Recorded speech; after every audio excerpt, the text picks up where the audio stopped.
All right, all right, all right. Okay, what volume am I hearing? I'm hearing things here. Let's see.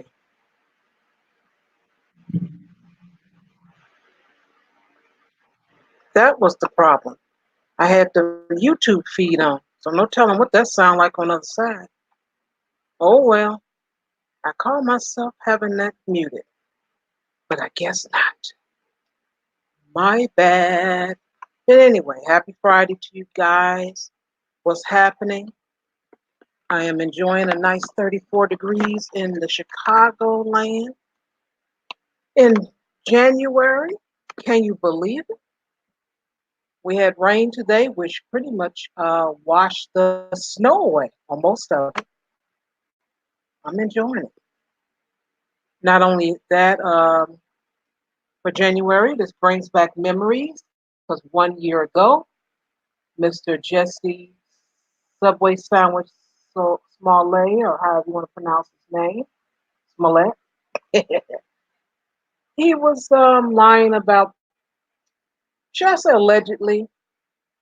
Mm, no, he was lying. That's just the bottom line.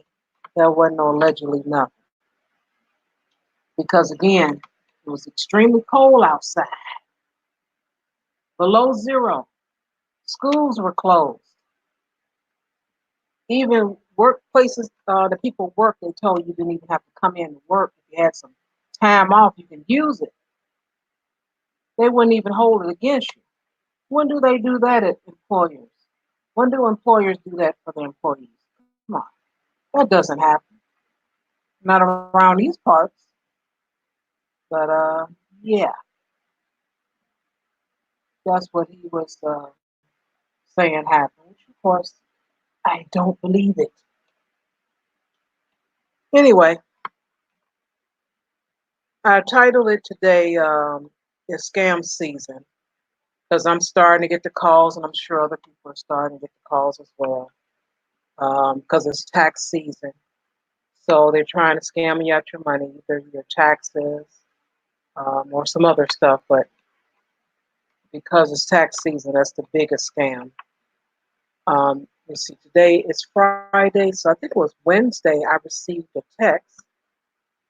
I don't know if anyone else received it, but I will share my screen. Maybe you received it. Let's see. Share screen. Uh, Boom.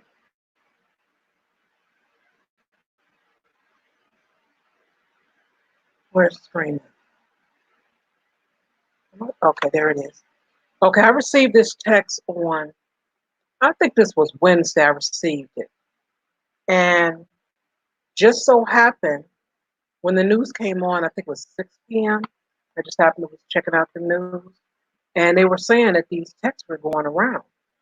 And if you receive it, do not open it because they have links to try to send you to different places. Can you see that? You can't see that, can you? Ain't nothing working. What's really going on? Let me try this again. Let's see. Turn that off. Maybe that has something to do with it. I'm getting it together. Hey, I had small little nap. Didn't really rest as well as I wanted to because the apartment is hot. I can blame it on something. I don't have to just take all the blame. Yeah.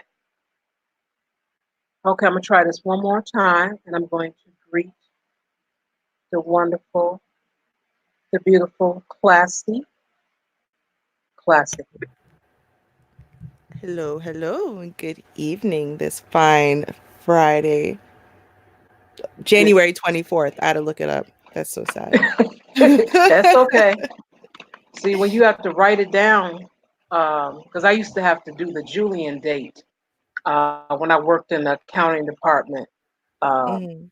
for this insurance company. We were dealing with Julian dates, so I had to know the date, and I was writing down the date and the Julian date every day. Well, 5 days a week anyway, so I got used to it. So it's like, right away I knew what day it was. But when Mhm. you don't have that type of responsibility and everything is online and all that, you forget sometimes. Yeah, right? I don't even But really, I mean, I don't need to know what day of the week it is, let alone what day of the month it is. Like, it's not super relevant to my life unless a particular date's coming up, like an appointment or something. And then all I got to know is, like, yeah, next Friday. But like, as soon as I figure out it's next Friday on my calendar, which honestly, you don't even need to know that because you can set your calendar to give you alerts when a particular appointment's coming up in a day or in 2 days, it can alert you. And then you remember, right? Even if you didn't go and check it. And then it's like, all right, it was on Friday. Friday to what? exactly. I don't know. Friday. What? Good Friday. A few days Yeah. ago, remember? Right, so now I'll go by like, okay, y'all remember the Saturday that we had the snowstorm? Okay, it was like 3 days before the snowstorm. Right now, I go like with stuff like that, like the markers. Now it's about what happened on that day. Well, there's a snowstorm. Remember the big snowstorm? Yeah. Okay, the Saturday before the snowstorm, Saturday.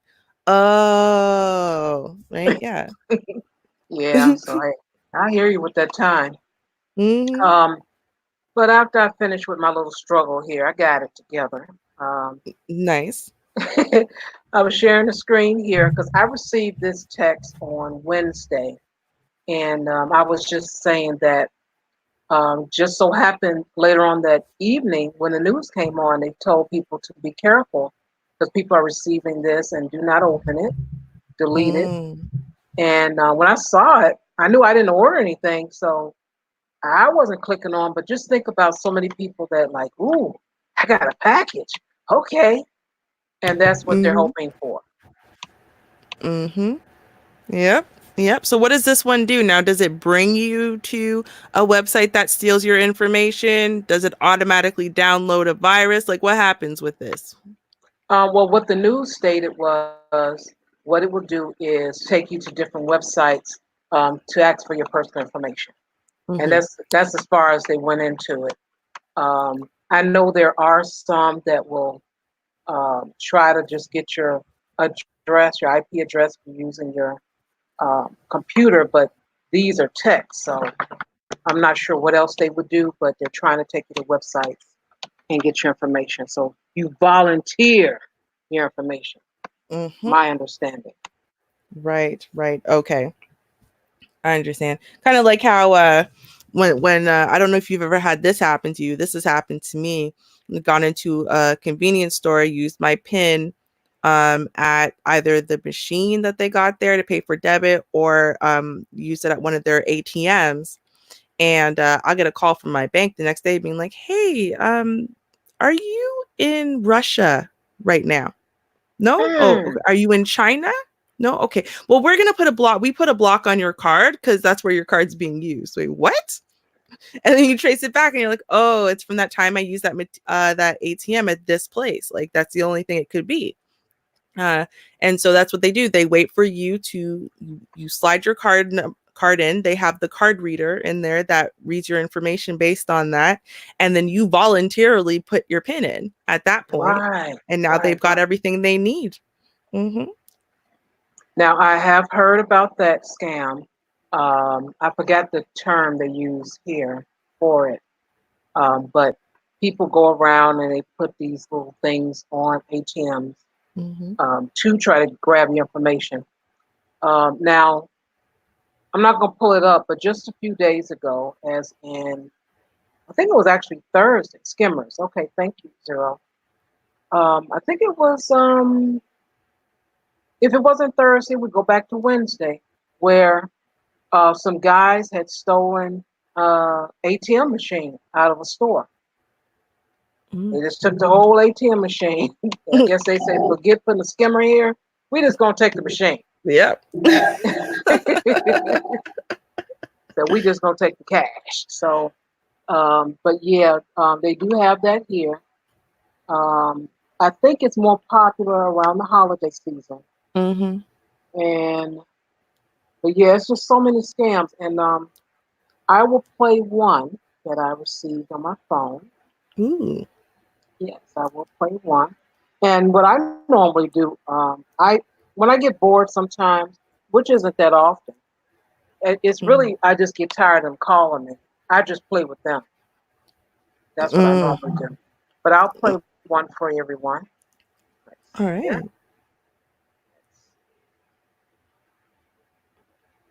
Ambulance activity found under your social dot to avoid any kind of legal consequences or a non-favorable arrest warrant. You need to talk to the concerned officer immediately. To connect the call, press 1. That was so jumbled. It didn't Hmm. even finish the word social security number. It just went on to the next thing. And I'm like, what the world? So I will call them back on air one day, and we're gonna have a little fun because they're Oh, that's starting now. great. They're starting to call me now about 4 to 6 times a day. So Wow. now it's my turn to mess with them. Hmm. Yeah. 4 to 6 times a day. That's crazy. Yeah. That's just crazy. I have enough for that. So I'll do that. Um, I could call this other one. I got another one today. I'll go ahead and call that one and leave a message. This should be a little fun. Let's see what my name will be. I'll figure out. Hmm.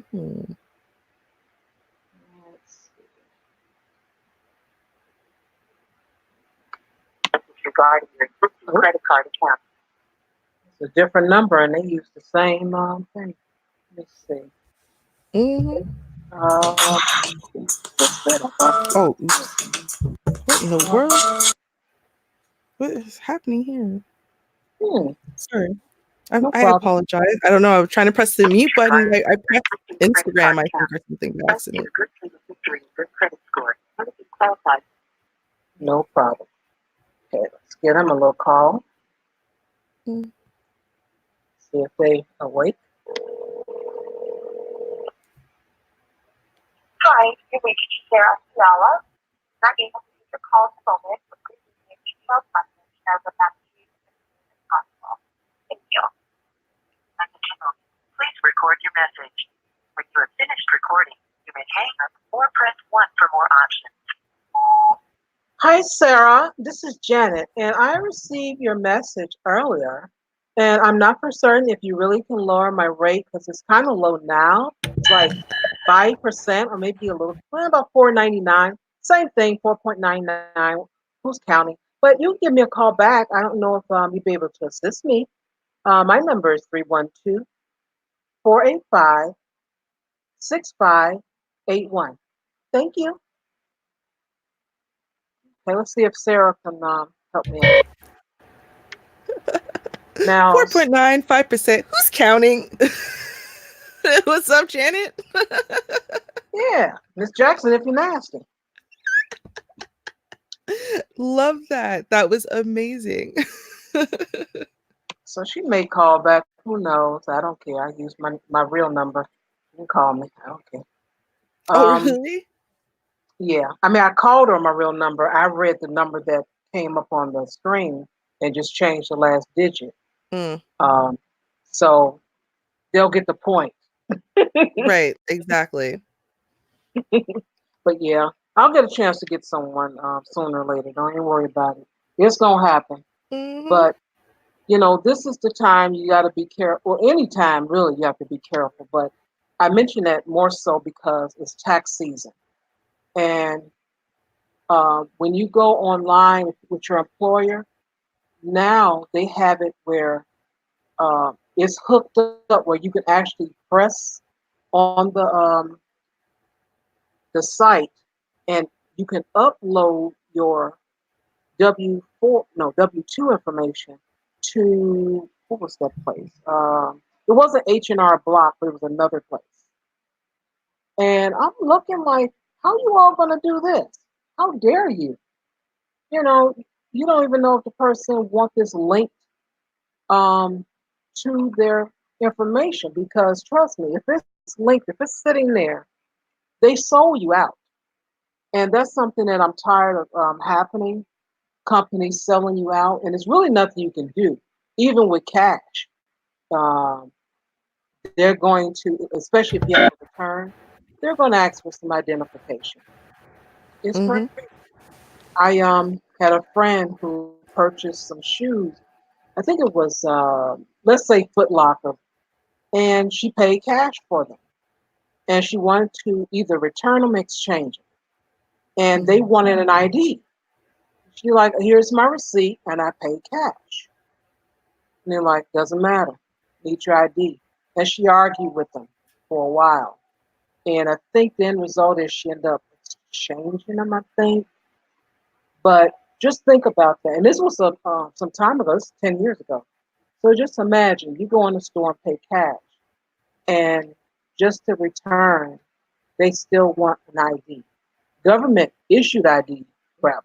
So um, I'm just tired of companies selling you out. I have many stories. If I think about them, I'm going to get angry. But um, do share if you have a story.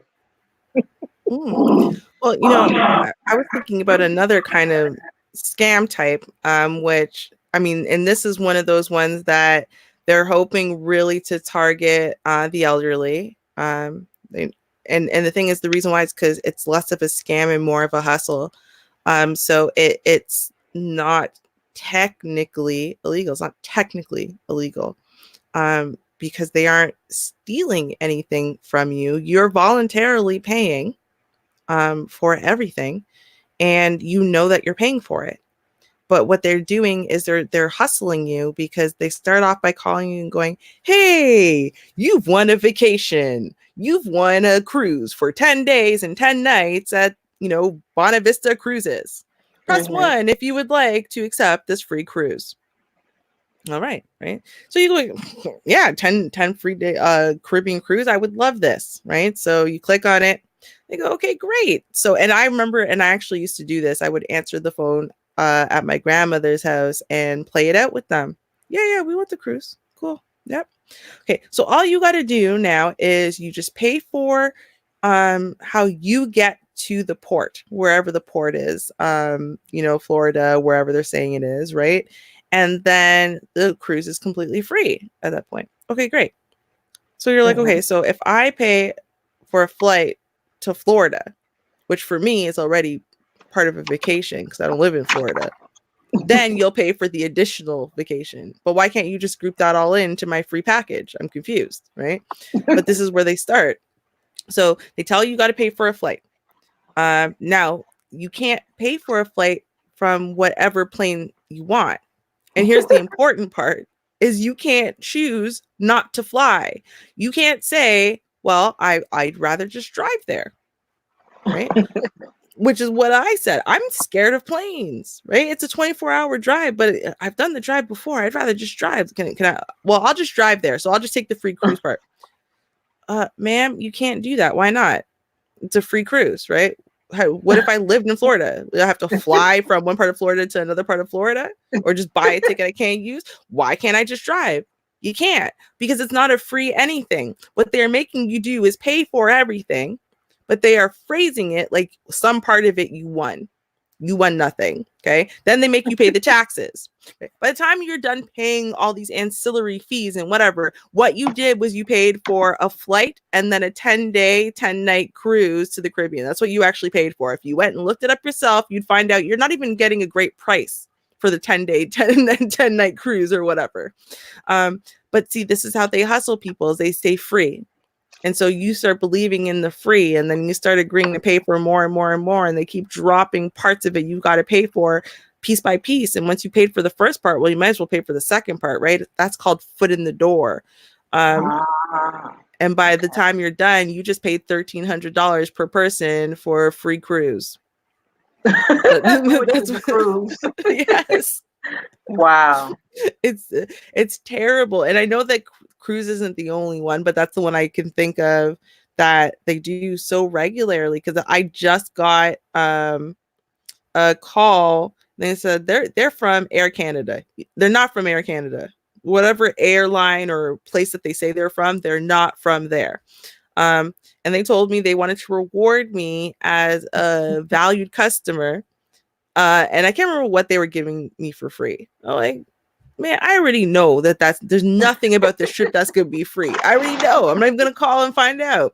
But now I'm like, oh, I should go back and listen to it and figure out what were they giving me for free again, quote unquote, free. Mm-hmm. It's the year of the. See, that's the thing. The scammers, they're stupid because they're trying to steal. And what they've proven is that theft gets you put in jail. So what you can do is hustle now, and hustling doesn't technically get you in jail. It's like the old fashioned con men, right? They would convince you to do things, but you willingly did it. They didn't steal it from you. They didn't steal your life savings. They didn't steal their place in your will or whatever. They just were convincing, and you did it stupidly. And then once your life savings were gone, then you realize the error of your believing in them and handing your money over to them with no proof of anything, with no contract signed, with nothing. So they didn't technically do anything illegal, which is why it was so hard to prosecute these people. And they had to try to make laws against certain things and doing certain things. So now they have a whole new hustle, like I said. And the hustle is to tell you something is free and then charge you for a whole bunch of stuff around that free thing that you're going to get. Yeah, that's unfortunate. Now the calls that I used to get when it came down to the cruise, it comes on with the sound of a ship horn. After it does that, then it has a recording, and it says you won a free trip, cruise, and or however long. It's never that long, though.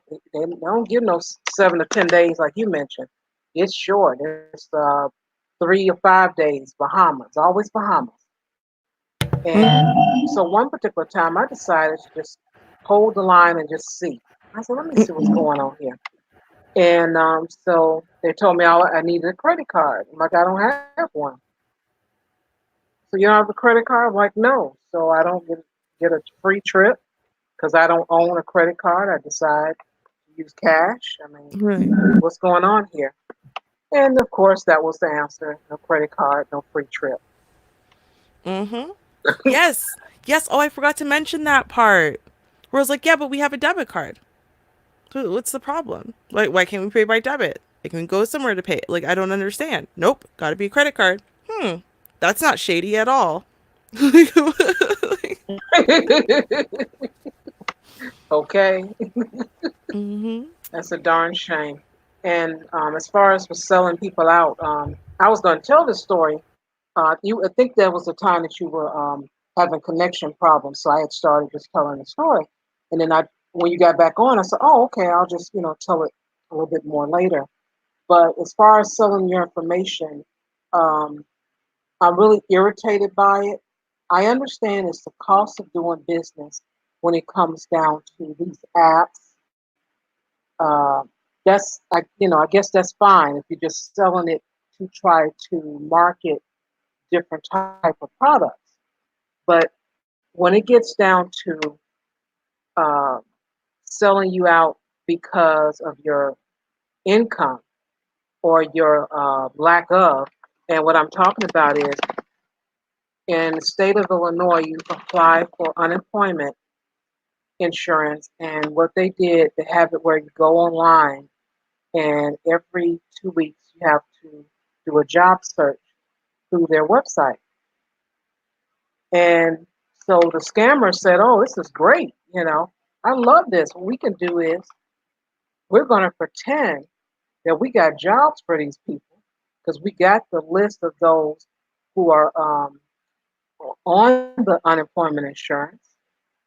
So what we're going to do, we're going to start sending them emails and tell them that the job they apply for, or we got a job for them, and they'll just come on, give us the information, and we'll start there." So it had gotten so bad, and people, are desperate for a job, especially if it's something that they really like. Um, they would have you to do a online interview. You have to cam up, and they would interview you that way. Well, as far as with the email, you can tell, or some people can tell that there is something wrong because the position name, the lack of information, the title of the person that you're going to speak to. There was just too many things that was kind of off. So because there were so many things, I'm pretty sure someone picked up on it. So I'm hoping they did. But I'm guessing a lot of people did not, and it got so bad that they had to send messages out. The state actually had to send a message and put it on their website saying, if you get emails from people telling you that they got a job for you, Wow. or they want you to do an interview with your, online, on camera, these are scammers. And I'm like, wow. It used to be where they ask you to, they'll send something to you and have you stuff envelopes, or you pay for an application for the post office. I remember old scams like that, but now they've gone as far as, saying, hey, I don't know these people are unemployed because we got the list. Let's Mhm. target just them. Mhm. I'm like, wow.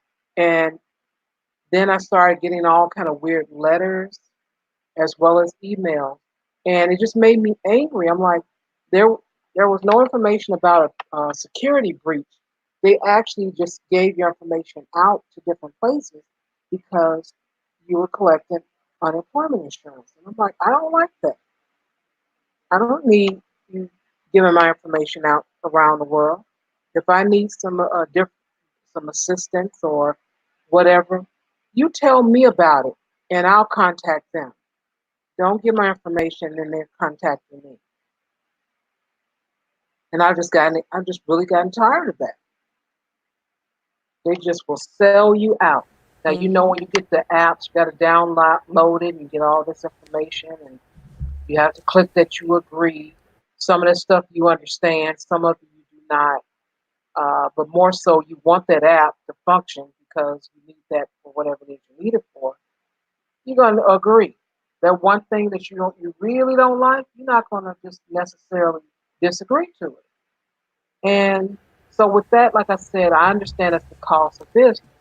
Mhm. You buy, let's say the music part of it. They're going to share the information to see if they can get you to buy video. And then they got the video. Now they're going to see if they can get you to buy whatever, another streaming service, I guess. But I get that as far as the cost of business. But just selling your information to random people is just ridiculous. Mhm.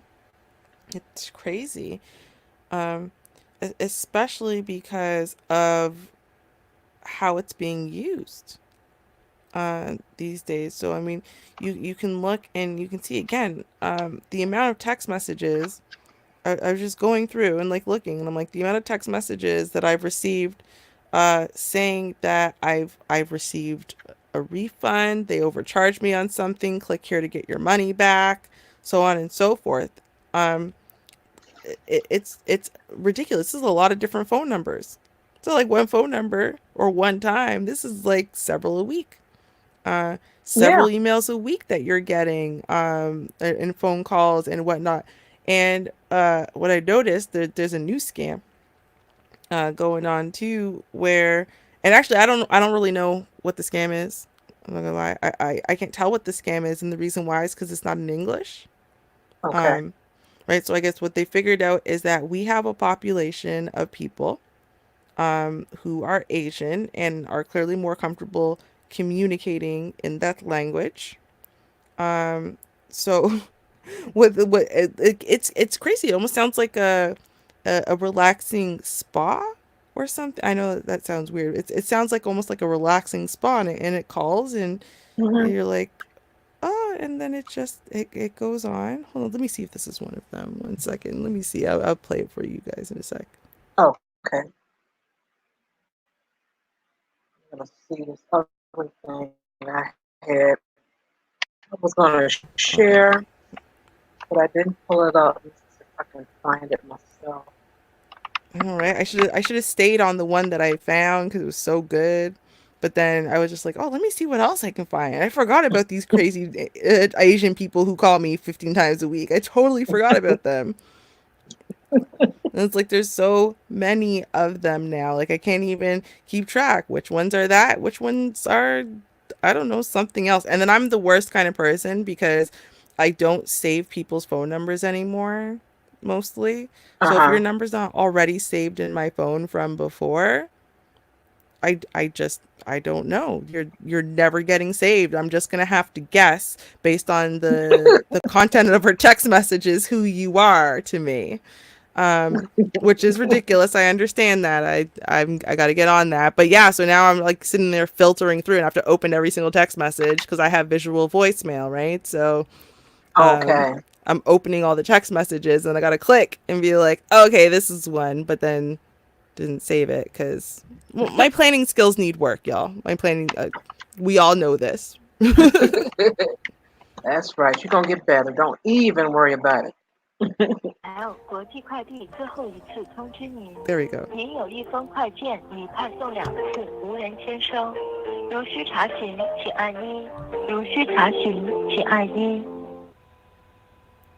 Yep, Hmm. they call me with this message. You notice that it has like that background music. Hold on, let me play it again from the start. Listen. Okay. Background music. 这里是DHL国际快递最后一次通知您，您有一封快件已派送两次，无人签收。如需查询，请按一。Like, what was that? What, She was telling you that she gonna give you a good old time. You come on over there. She got it's, you. It's gonna be good. it's something. It's so happy-go-lucky. It's almost like they're selling you health and wellness, and that's their scam. Like I can't tell. And when I say like 7 different phone numbers this month alone have called me already, I'm being serious. They call and it's like you say hello,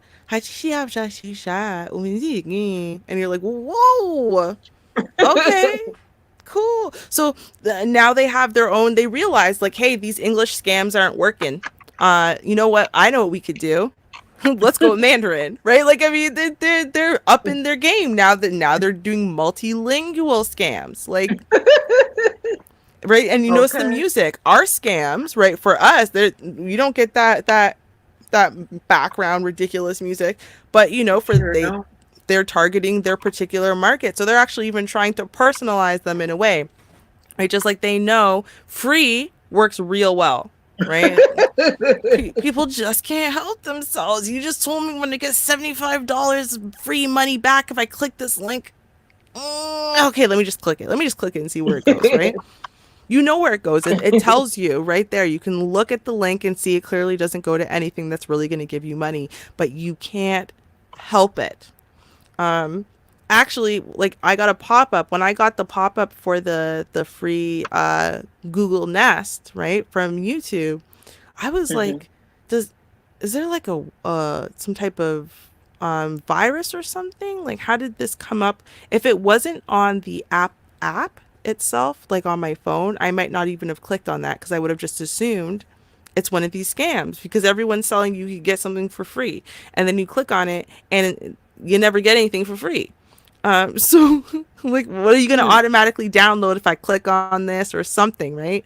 But it's like, no, this is really a free thing. And I kept going back and checking. That's the thing too, right? Is you have to check and see like what the URL is in the top because it can say it's from Oh yeah. Google or say it's from YouTube. They can say they're from wherever. They're lying scammers, right? They're already doing something illegal. They don't mind lying about who they are. Um, and so you have to check that. And I kept looking. I went back like 17 times to make sure it was google.com at the end. Um, Mm. because I was scared. And even then I probably wouldn't have accepted like I would start feeling really iffy when it came down to putting my information in, except it already knew my information. So it wasn't really asking me for Okay. information because I'm registered with the Google Play Store and I've ordered things from Amazon or whatever, so it auto populated my address. And do you want to mail it here? Oh, Yes. okay. Yeah. Right. Do you okay? You want to use what? Which one of the already registered accounts do you want to use from Google Play? Oh, this one. So I felt a lot better about that versus having to type in new information just because even confirming it saying google.com as the last little thing there, I'm like, I don't know. Did they hack Google and now they're sending this out and stealing people's info? Like I don't know. You just can't be safe enough these days. Yeah, it's let me see, I've gotten it from Apple. It said Apple ID, you gotta check that, make sure um no one is scamming you, contact them. Hmm. I've gotten something from supposedly Chase Bank.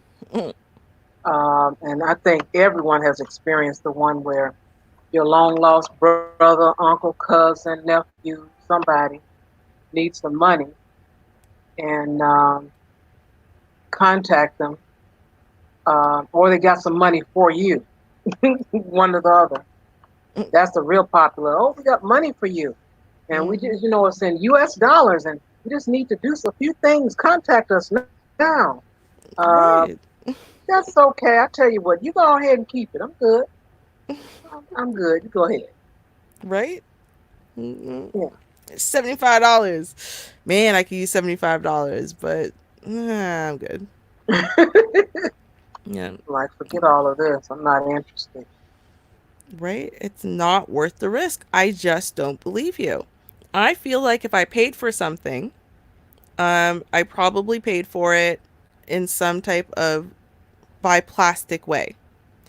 If you wanted to refund any portion of that money, you could literally just do that.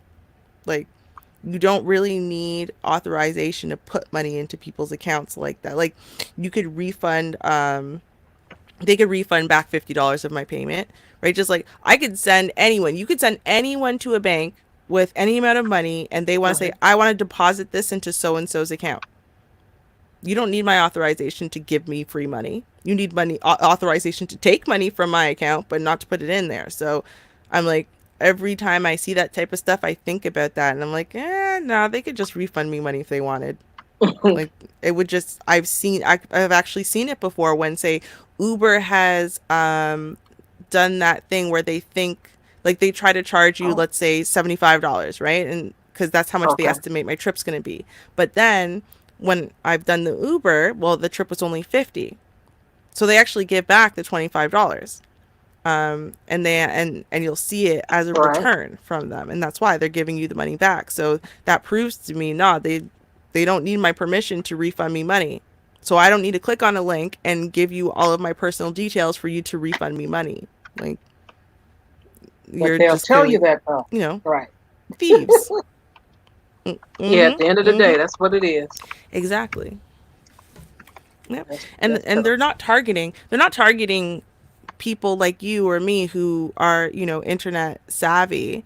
They're targeting people who aren't, who don't really use online stuff like that. They still kind of don't, they're starting to get into it, but they didn't trust stuff for so long that they don't really know how it works. So it seems reasonable to them, right? They're not targeting the younger market. I can guarantee that. Yeah. Hey, done teasy.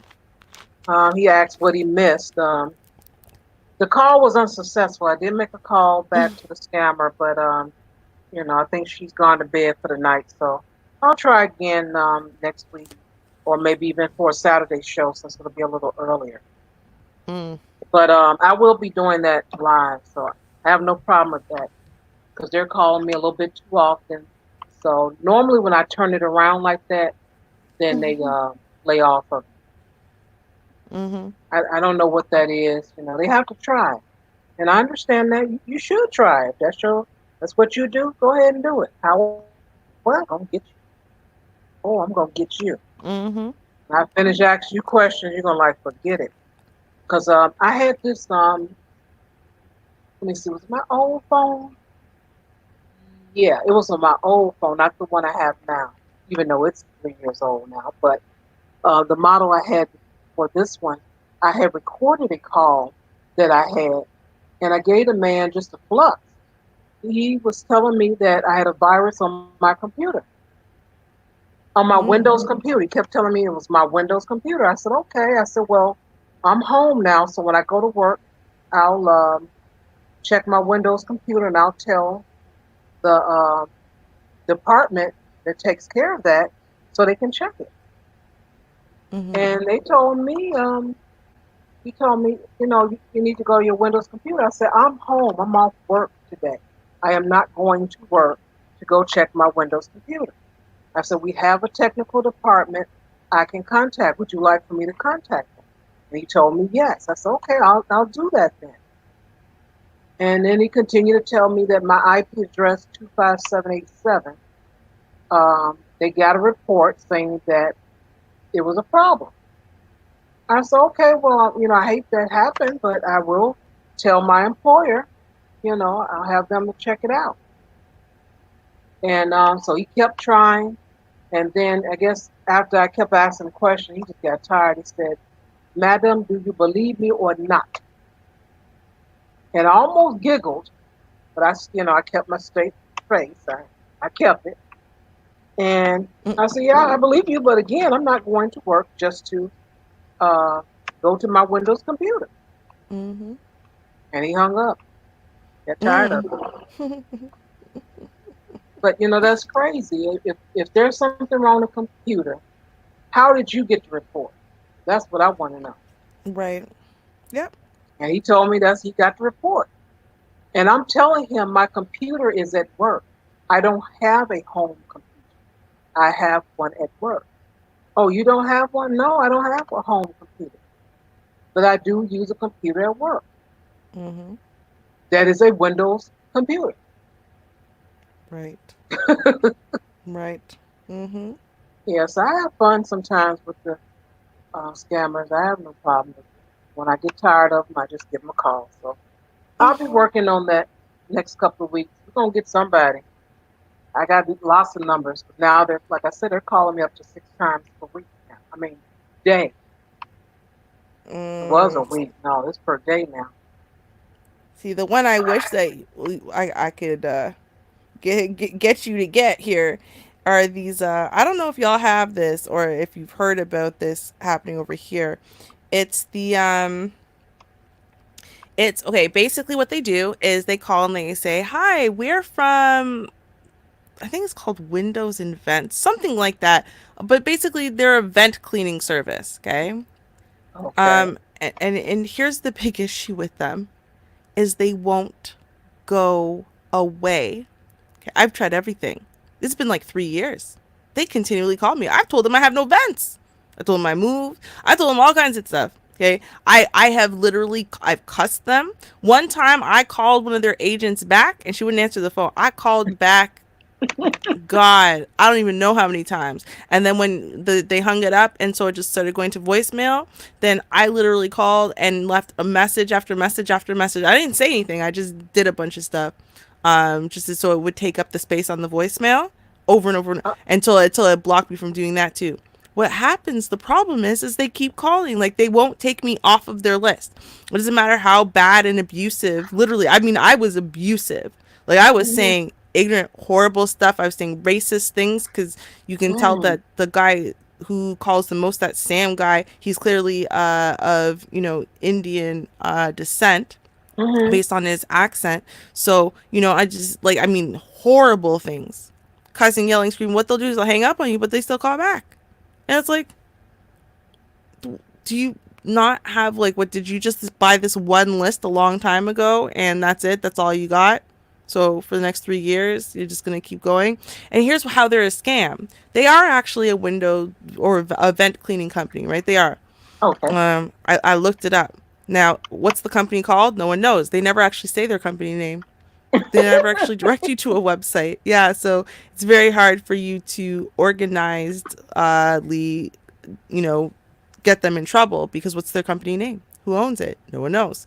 But what they do, so they sell you service, right? So they show up at your house so they can do the service. And they told you the service is going to be lowest prices ever, rock bottom, so it's going to be $150. But by the time they leave your house, it's $1,700. Whoa. That's what they do. So Okay. they're another one of those. They do offer you service. Not only does it end up not being cheaper than the competitors, which is how they get in the door initially, but it's often way more expensive. So, knowing this, and now, I mean, now it's actually been on the news here and stuff like that. Because it's a massive, massive problem. And then what happened was, I guess that must have been very beneficial to them because splinter companies that do the same thing starting in different areas now. So you got a whole bunch of these basically damn near fake vent cleaning companies. I don't know where they originally got my phone number from.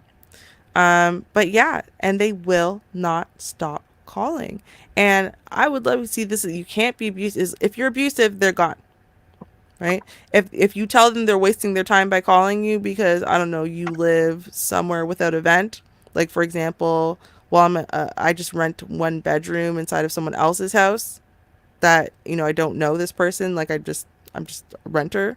They'll hang up or whatever, right? But other than that, they will keep talking to you, I guess. But the thing is like for me, I've never actually tried to like try to be good because I did initially when they first called the very first time. I said that might be an option for us. Right now we're renovating, right? Uh-huh. And so because we're renovating, a whole bunch of stuff is getting into the vent. So once we're done, this would actually be a great service for us to have, right? So there's no point on me paying for you to come now, right? So probably, and I said about 6 months to a year. Like it's not gonna be right now because we got to finish first. But once we're finished, I will for sure call you guys. All right, you can come in, give us an estimate, blah blah blah. All right, great. Mm. But then they call back, and I'm like, no, okay. But I was like, okay, well maybe you misunderstood me.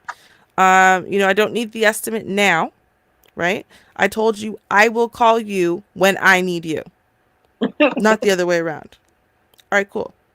And then they called back. It's not a different person. It's the same damn person I spoke to. Bro, make some notes. So by the time about the seventh time it happened, I lost my patience, right? Oh boy. You effing this and bitching this and blah. It was just, right? And at first he said, ma'am, I will not tolerate you. Oh, you won't tolerate? Then don't fucking call me, right? I was so mad. You're not going to tolerate. I didn't call you. You called me. Stop calling me. You don't have to tolerate it. How about that? And like that. So he hung up on me and I thought, okay, great. He's not going to call back, right? Right. But Next week they called. Sure, 3 years. Literally since 2017, they have been calling. Since 2017. It's been 3 years. wow. Right? Like, what is this? It's the same company. I'm not saying, oh, well, it's generally the same scam. You can tell by the name of the company. No, because half the time it's that Sam guy who calls. The same voice. I would recognize his voice anywhere. As soon as he says, when I answer the phone, I just did it earlier this week. When I say hello and he goes, hello, I know it's his voice and I hang up. Like, I don't even have to hear where he's coming from. I know who it is. That's how much, like, it really? You're the one I've spent a lot of time cussing. I've told you about your mama. I've told you that I know where you live. I told you I'm coming for your kids. Spooky. Right? Like, dude, I've literally said horrible things. I've made actual threats. I said, okay, cool. Well, we've been on this call for two minutes now, so now I know exactly where you are. So I'm gonna come and I'm literally gonna slaughter your kids, and hopefully, while you're grieving for them, then you won't have time to call me. Like, I've literally done things like that. It does not stop them from calling next week. It is the weirdest thing ever. Them, yes. The only reason why I wouldn't want you to do it though is because I swear to God, Shar, they will never stop calling you. No matter what you do to them in this call, they will call you back next week. Even though you tell them, I don't live in the same country. We were just playing with you. Hmm. You literally can't come here. They will still call you. I can guarantee you they will never stop calling your number. So I would never want to do that to you. So, Yeah, but mm-mm, going long distance, I definitely would call. But I would handle it a little bit different. I think I would entertain them because I really want to know what's happening. I really want to know what's going on. But answer, he's like, "Hello, hey Sam. mm, Yes, I'm calling because I want to give you an estimate. Okay, what time is good for you?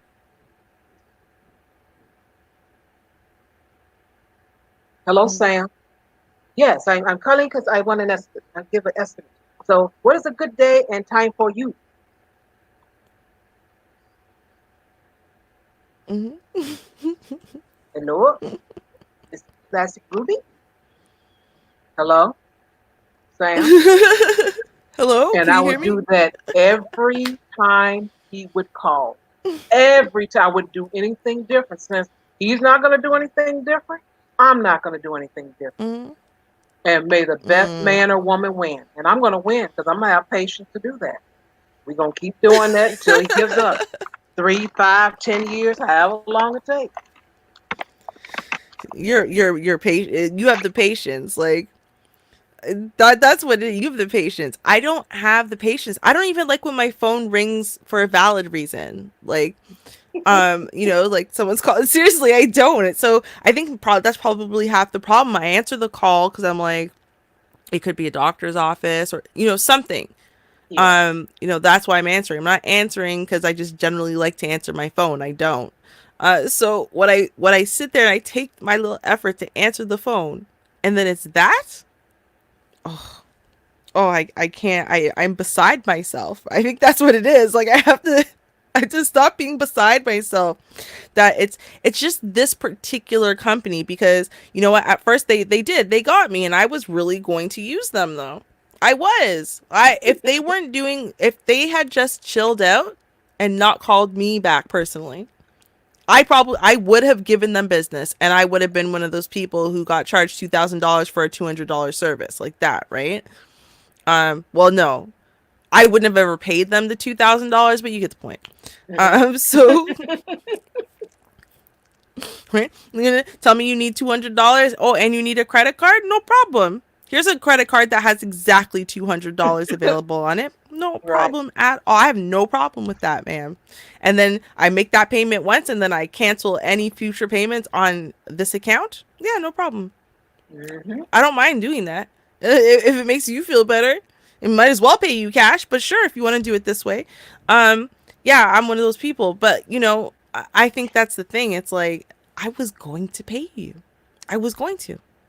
Like, the reason why you're not getting my service now is because I'm irritated at you. And then my irritation, like I was taking it very personally. I wasn't looking at it as a scam. I was really taking it personally, like this is actually a legit company. They're just stupid. And now they ruined my life because now I'm gonna have to go look for a company that actually does this when I could have just used your company, but you guys ruined it for everyone. Right? Like that's how I felt about it. It's so funny. I was irritated that the scammers ruined their scam for me, so I could have just used them and not have to No, do my own research. I know, right? Like, no, that's what Sam. You have to give Sam some silence. You give him just enough attention to recognize you know it's him, and then silence. That's all it gets. it's weird. Like, don't you ever think like, hello, Edda cleaning service? Hello, Sam. Hello, hello, good evening. You want your air duct clean for service? That's how he talks. Air duct clean for service. It drives me crazy. Like now, like I can hear it. It's like it's inside of my bones as a point of contention that his voice sounds like that. And then he does that. And he just leaves. See, he's a smart one, right? Because he doesn't give too much information at first. And Uh he huh. leaves everything very open ended. Well, you cleaning service? And now it's Yes. like on you to be like, yeah. Okay. So now you say, oh, okay, great. Okay, great. You let me know. Where's your address? And when you want, we come tomorrow. And he gets that silence. That be the next phone call till Hello, tomorrow. hello. Hello, Edward cleaning Sam. service. Hello. Hi. So, what day you want me to come? Edward cleaning service. Hello. Hello, Sam.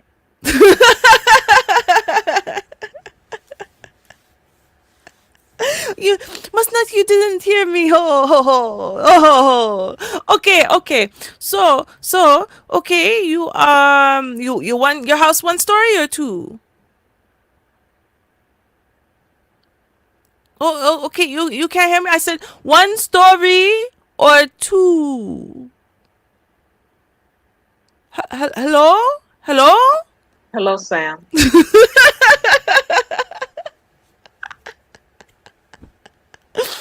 Oh my god, yeah, no, okay. On second thought, if you block your phone number before you call, you should totally do this on the air. Because honestly, I could see this happening. But I have to make sure it's a time that he calls me. It can't be one of his idiot minions. It has to be him. Because I'm telling you, that man is something else.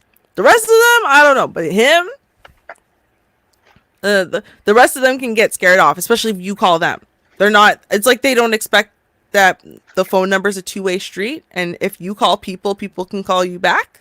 Like, they don't expect it. So every time you call them back on the phone number, they get frightened. Like, I guess they think maybe it might be a personal call, and when it's not, they're like, they called me back. Did you trace me? Like, no, idiot, it shows up because of call display, right? But like, it's like almost like they don't know that. It's really funny. Makes me think they must not be somewhere where, I don't know, call display is a popular thing. It's like, how do you not know that I can call you back if I wanna? Like, Mm, they don't call from 1-800 numbers very often. Sam does sometimes calls from the 1-800 number, but they'll call from like a normal 416 or 905. Those are regular area codes here, right? They'll just call from a normal number. That means I can call okay. you back. Mm, I don't Mm, know. Maybe their dialer is like a Google, like those Google phone numbers though. So they just have a whole bunch of those phone numbers. So they think that those can't ring. They can ring, just like you can call out. It's not a payphone, okay? right. Hmm. It's not a payphone. People can call you back. Right. Yeah, that's how I would handle Sam. So I'll get rid of him. Yeah, no, that's funny. The funny thing is though, you might get rid of him today, but I'm still positive he'd call you back. Like I've never met anybody like that man. It's something special that man's got in his bones. Apparently though, they are making a killing. And the funny thing is they're still making a killing despite the fact that it's like common knowledge that this is a scam going on. Hmm. I don't know how people keep falling into it. It's been on the news, it's been in newspapers, word of mouth, every form imaginable. Like there's Okay. every way in the world that you should know that this is a thing and you need to avoid it. Every way in the world. So I don't understand how I think it was like September I was reading an article about it. Again, I'm like they've been around for years doing this. Like how do people keep missing the memo? Hmm. Yeah, That's interesting, but maybe new people to the area. Maybe that's it. I don't know. to like Uh, Canada because it's happening. Like hmm. okay, maybe it's not all of Canada, but to Ontario, like that's I know for sure it's happening across Ontario, like Okay. for sure. So, and I know it's a scam that I think it's starting to actually really happen across the country because again, like I said, a bunch of, knockoff companies started. They realized, like I said, they realized, damn, this is profitable as hell. This is a great plan. Let's all do it together. It might be Sam's family. I wouldn't be surprised, honestly. You have to have an irritating soul, like a soul of a mosquito, for you to really want to do this and keep calling the same number. I understand. Okay, let's say you have like a three time, like you're gonna call until you speak to a human being for sure, or something like that, right? Or Right. whatever it is. And then if you called and they didn't like your personality, then you get the second person with a different personality, third person with a different personality, and all of them using different sales techniques. If that doesn't work, all right, cross them off your list, bro. Like, No what? sale. Right. Right? What you think if you just annoy them and make them angry for long enough that they will give you money just to stop you from calling in? Because see, I am positive that if you actually sold me, you came here and I spent $2,000 on a $200 service call, that you would still call me the next day and offer to clean my vents. I'm positive that would happen. I Probably don't think so. it, right? I don't think it's going to solve any problem for me. So, because you've made me quite aware that even though I agreed actually for your service, just not right now, you still kept calling. So, They yeah. had it. They had it bad one time. They would these contractors or less than contractors would come to your house. They'd be in a neighborhood. And they'd be doing different stuff, lying on the neighbor, across the yard. Oh yeah, I did some work for them too. And Mm. they give you an estimate, and then lie and say, "Oh, it costs this much. We already bought the material. Put a lien on your property." It's Hmm. just it's been a mess. It's not as bad as it used to, but it was real bad a good 10 years ago. Mm-hmm. Friend of mine, homeowner, she had it bad. They just always bothering her about something. Every time she Wow. looked up, she had a lien for something. Wow. Really, that is terrible. Yeah, the scams, there's something else. I mean, they're in everything. Um, and again, like I said, it's tax season, so the vultures are out and they are ready. They trying to hook you up with fake taxes. Because there have been people do your taxes, have it where they get more money and all of that. Um, with the laws now, they do have it. I think it was 2 years ago, where you have to have if you file in jointly. No, no, no. Let me make sure that's right. Joint. Mm-hmm. That was sitting right there. I think if you're filing jointly, or was it separate? I forgot which one it is. It's probably I forgot. But all I know, this woman, she had to have her husband with her. They're like, no, if you're gonna file, you have to have your husband. We can't just do this and then you not notice the new rules. And this is what 2020, so we're filing for 2019. So this was for 2017. So yeah, this was 2 years ago. They changed it where that spouse have to be there because now too many people are filing and they're not knowing. People, they could be on the verge of a divorce, separated, all kind of stuff, and But you know what? I think it has something to do with the children, but I forgot that case. Dang, I forgot. I wish I remembered it. I don't recall, but I do know that um, both spouses they had to be there. They weren't gonna do. Oh, you gonna file without it? Oh no, we ain't doing that because there's just so much. People. Well, I guess you can say people are scamming each other, families and Mm-hmm. stuff. Um, but as far as also with the taxes, you'll get these little shops that'll open up. They'll get the storefront, put the sign out there, tax. Uh, um, let me see, what word do they use?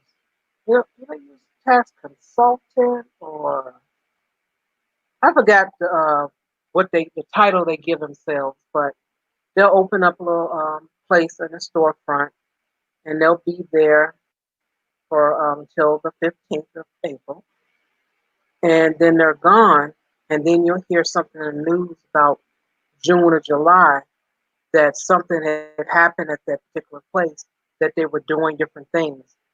They were either Mm. kept some of the money, rerouted it, didn't file it. Uh, Mm-hmm. I mean, it's a shame. It's like anything somebody come up with, they're like, "Oh, that's a great idea," but of course they're going to get caught sooner or later. May not be right then, but they'll catch you. Eventually. That's the thing. They're good with eventually. And I think the reason why is so I worked for a company. Honestly, literally 1 week, I worked for a scam company.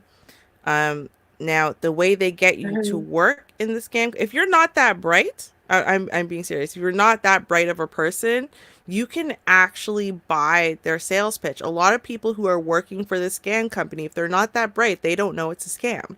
If you have some kind of sense like in you, you know what you're doing is a scam once they actually put you on the system and you see what's actually there, then you recognize that they're not training. So, okay, the scam that I had was stealing people's credit cards. That's what they were doing.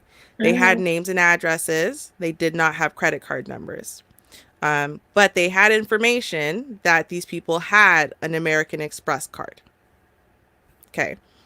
Mm. So, and they knew American Express all starts with these two numbers. Right. So Okay. what we would do is we call this phone number. Hi, can I speak to Mr. or Mrs. Smith, whatever it is, right? Hi, Mr. Smith. I'm calling from um, American Express. We've noticed an issue with your account, and we just wanted to clear some things up with you. So I just wanted to confirm personal information, right? So you are Ann Smith, right? Yeah. Mm-hmm. Okay. And you live at 534 Hathaway Drive, right? And that's in Detroit, Michigan, right? And 30124. I have no idea. I just picked a bunch of numbers out Yeah. of a hat, but I know that it's five and five numbers. Okay, Okay. and you can be like, yeah, that all sounds right. Okay, excellent. Now, just to confirm that we are speaking with the right person, I'm going to Mm. need you to confirm your credit card number. And so it's the credit card that you have, the American Express, obviously, and it starts with 53. And Mm. now you give them the number. You say, hold on a second. You go get your card. You read the number off. They go, and we go, mm-hmm, mm-hmm, mm-hmm. Excellent. And the expiry? And you say the Mm. expiry to confirm that. Right. Wow. Okay. And finally, just your security code on the back. And then you tell them, right? Because you think, because the whole time we're going, mm-hmm, mm-hmm, mm-hmm. Like we see something. Okay, excellent. Okay, so now what I see here on your account is, right? And then there's the whole spiel. So now this is, or they'll be selling you something or whatever. Now, this is when they're training you, they say, we're not going to train you on the computers because, until you've passed training, we don't want to allow you to have people's private information, right? And this makes Mm. sense to you. So they're training you without numbers in front of you, without credit card numbers in front of you. So all you have is a phone number, or the phone number and the name and address, right? And so you're like, okay, well, and so you guys are just training amongst each other. You're just, I'm going to read the script to you, you're going to read it to me so you can get better at it, right? Now they say, okay, well, we were going to launch this location live now. But computers haven't come in yet. So what we want to do is finish training by having you guys call to people. Now, because we don't have the computers, we don't have the databases set up right now, we don't have the American Expresses. So what we're going to have you do, since all American Expresses start with 5-3 anyway, or whatever the number was, we're just going to have you do the calls, right? Make sure you note down the information. Once you have that information, you say, okay, you explain to them, make up one of the situations we've explained, right? There's 3 or 4 of them. And then let them know that now that they've confirmed that they didn't make the purchase or they didn't do whatever it is, that you are going to contact them within 48 business hours to resolve this. And so I was Wow. like, yeah. And so that was my last day at the company, was doing that. And I'm like, Yeah. nah, this ain't right. I know this is not right. Yeah. And then a few months later, everyone who worked there got arrested. Right? It was like, Oh, wow. yeah.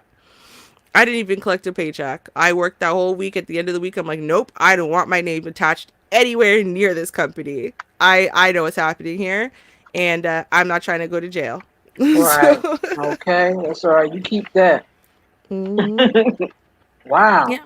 Yeah. So, and that's how they do it. And that's how they get private financial information. People don't realize, they think that their credit card number is so unique. A lot of people, especially if you're responsible or you're older, you don't realize that your credit card number is not that unique, right? You can have Mm-hmm. 8 or 16 digits in common with the majority of the people in your neighborhood. It's the last 4 digits that are really different. The last 8, especially. Yeah. Um, right? So that's the problem, is that because of that discrepancy there, where at least the first 8, if someone reads you the first 8 numbers and then asks you to confirm the last 4 to 8, you think that they're really reading your card number. No, they're just going with the odds that your card was made between this year and this year. And so as a result, you have those first 8 digits, and they use information that the average consumer doesn't really think about or doesn't really know, to steal your information. Oops. And like, what we need to realize is that it's very easy for to get your name and address, to get your phone number and address from anywhere. So if they're going to tell you your name and address, that's not them really confirming a whole lot of anything, right? If they can't tell you what account number they're talking about, if they can't give you something that's already privatized information, then there's probably something wrong with it. If they're Right. asking you for information like what's the social security number you used to sign this account up, not normally something they need to confirm. And these are Right. things that you should look into. Um, or and this is a good trick too to help protect yourself, is say, I don't feel comfortable with this, so I'm going to call right back in, but thank you. And then you don't Mm-hmm. call from the number they called you from. You call the number attached to your bank card or to Right. your credit card number. You call that number and then see if they just called you. See if there is an issue with your account. Because you know that the number you dialed attached to the card is for sure attached to the card. Exactly. Mm-hmm. I'm gonna share a screen. It's this woman. I remember her some years ago. She had scammed this woman because the woman was going through some things, Mm. and she scammed her out. Because her daughter was getting married. I think she gave her $8,000, so she pretended to book the place and all that. She scammed her out of that. Then, because she didn't have the best of credit, she wanted to get a home, and the woman Start off with $5,000. Then she needed some more, 10,000, because there was some mold and some other stuff, um, and I think when it got to, it was close. Let me see, 50. I think when it got down to the last $10,000, that's when she like, well, they done found what now? Well, let me, see the report. So she claimed that she sent it to the woman, and she said, I don't have the email. She said, oh, something must be wrong with your computer. But we'll meet up. We have lunch, dinner, whatever, and I'll bring the paperwork. So of course she got there and didn't have it. Oh, girl, I forgot. But you trust me, I'll have it next time. And that's when she realized then that she had been had. Now I don't know because everyone grieves differently. The woman had lost her husband. The neighborhood was really bad. Her car was broken into. Well, the windows were smashed. The tires were slashed, and I think they were after her son. So that's why she was trying to get out of the neighborhood. And this was a couple of years ago. And this woman had been around, that you see on the screen. She just been doing all kind of stuff. She's been scamming people. And I think last week what they did, they set up like they were giving her an award or something, either an award or probably pretend they're gonna give her some money. And so she showed up, and they were all waiting on her. Everybody was actors, and so this particular woman, Dorothy Tucker, that works for Channel Two News, she was right there. She was ready for her. So she had been following this woman for a couple of years, and she was like, how could you do this? Was asked her questions, and of course, the woman ducking and dodging. Stop following me. But everyone was in on it. Everyone on that floor. So she just really couldn't get out of, being embarrassed or whatever. But um, they want some jail time for her. That's what the woman said. This is her friend right here, or supposedly friend. And she wanted to, say she should give her some jail. They should give her some jail time. But in my opinion, some things deserve a behind whooping. That's just it. Jail sometimes just ain't gonna do it. I understand it was a crime, was a legal thing, but sometimes you got to use some hands. The message is just clearer. The lesson will be learned. It's just better that way on some things. And in my opinion, this is something. This woman is out of a lot of money. Now, yes, she was suckered. Yes, she was fooled, bamboozled, all that kind of stuff. That is true. But like I said, the woman was grieving, and everyone grieves differently. So she was able to get her at a vulnerable moment in her life. And I said, wow, they should, the woman is 60 years old. She had to go back to work, get a couple of jobs. And I'm like, wow, I don't even know what I say. The woman needs some hands. Some people say I'm not for violence, but Mhm. I'm for lessons. And some lessons are learned with behind pain. That's just what I find. Mhm. I I agree. mean, just I took absolutely agree. that woman's money, suckered her. I'm like, wow. And there are some places, and I'm gonna see if I can find some examples because that's the kind of stuff I like. When somebody try to do something and then the punishment is different from what they thought it should be. Oh, why you got to do all that? Question is, why did you have to do all of that? So I'm gonna look for Mhm. some stories like that, or whatever it is, whether it's an article, bring up a section in a movie clip, something. But those are the type of stories I like. That's a happy Mhm. ending. Mhm. Show behind with. But sometimes that's what they need. Oh yeah, because It's not like she did it once. And it's not like she cared if you could afford it or not, for lack of better words, right? Like a multimillionaire loses $10,000, like they'll be all right? An impoverished mother of four loses $500. She's not gonna be okay. Um, and it seems like she didn't care at all. Didn't care who she took money away from, whose mouths didn't get fed. Um, she just however she could hustle, however she could steal, whatever lies she could tell, she was okay with hurting anyone and everyone. And damn the consequences for everybody else. So I don't know. I think this is one of those ones where you fear jail, but if you got away for it, if you got away with it for so long, then it would make sense that you don't fear jail even if you get eventually caught. You right? You're gonna try Yeah. to figure out, well, what was that one straw that broke the camel's back? Okay, it was this. Okay, don't do that again. Probably gonna do it again.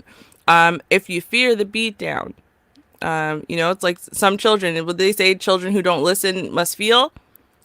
Hmm. That's what it is. You fear what's gonna happen. Like, not everyone's gonna say nothing. You get arrested. See, this is the thing. Let her get arrested. Let her get convicted. Even that's what I'm saying. Wait until she comes out of jail. That's why I would wait till she came out of jail. And that first day she came out of jail, beat her senseless.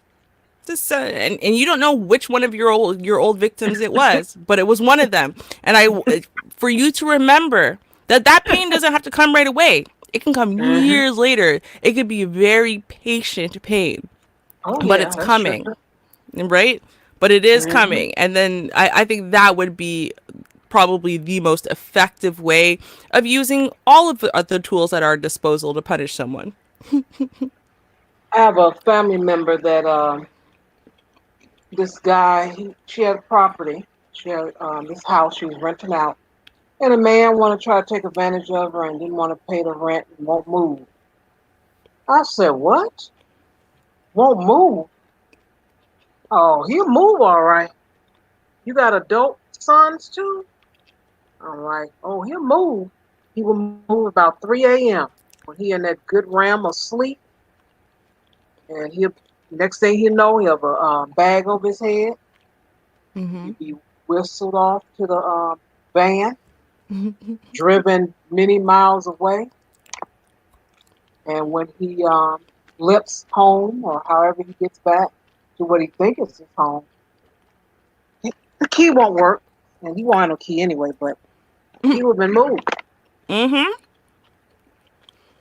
I've Yeah, never understood that one. They he'd be won't evicted. leave. Um. Oh yeah. Oh okay. You got Mm-hmm. some grown sons? Oh, uh-uh. Oh, no. Big football player looking sons. I don't think so. Mm-hmm. Like Billy and Willie, come here. I got something for you too. Got something for you to take care of. Set your clock about 2 o'clock. Get you, good night, little rest. Go to bed early. Got a Mm-hmm. job at 3 a.m. Mm-hmm. Got the key. Definitely had a key to get in. Do this nice. My uncle did the same thing to my grandparents. So, and the hilarious thing is, so my grandmother really shot herself in the foot on this one. So she decided she wanted to sell the house. Her and my grandfather broken up. She decided she wanted to sell the house, Mm, but in order to be able to sell the house and pull a fast one on everyone, she first needed my grandfather out of the house, which she's the one who left to go live shack up with her boyfriend, and my grandfather didn't. Now my uncle was still living in the house. So first what she did was she got my uncle to set up my grandfather, pretend that he had assaulted my uncle. My grandfather had assaulted my uncle, called the police on him, got him locked up, and then banned from the house. So now he can't go into the house. So now, my grandmother's thinking, oh, great, my little plan worked perfectly. It's going to be smooth sailing. No, my uncle wasn't leaving though until he had somewhere to go. He ain't going nowhere. And now neither of them live in the house to put a claim on it. The only person who lives in this house still officially is my uncle. 3 years. They try to go to court. They tried all kinds of things. They could not get that man out of that house until he was good and ready to leave. When he had purchased a house in another city, he purchased the house before they broke ground. Okay, Uh-huh. after all this happened, he saved up his money till he had enough, purchased the house before they broke ground. They built the house, and then when he was good and ready, he moved. Like, this is years in the making. Years in the making. Could not make this man leave for all the chickens in the world. I don't know. Like, it was hilarious. And I remember thinking, like, good. I am so happy that your little scheme got ruined. Um, and at the same time being really frustrated. Like, how is this possible? How is it possible that this man, he don't pay rent, never really has no legal like Mhm. piece of paper saying he could live here. He is a grown ass man. It's not like he's like 17 or, you know what I mean? He's a grown man. If the people who own this house don't want you in it, why don't you have to leave? It should go without saying. You don't pay rent. You don't pay any bills here. Your name ain't on any bills here. Why do you get to stay? This is crazy. So Right. short of them foreclosing on the house and whatever, which my grandfather was gonna let that happen, but he stopped paying every other bill. You're not getting electricity, you're not getting water, you're not getting nothing. But of course, my uncle went and either stole half of those services and then purchased the ones he couldn't, snake somehow. But he figured a way to get a lot of them for free. Wow. Oh yeah, no, my uncle is the original. He's the original scammer. Um, and yeah, years he managed. And the thing is, my grandfather though, after that, I mean, this poor man. You talk about someone who's gotten scammed over and over. And the thing is, what is it? It's a young, pretty face.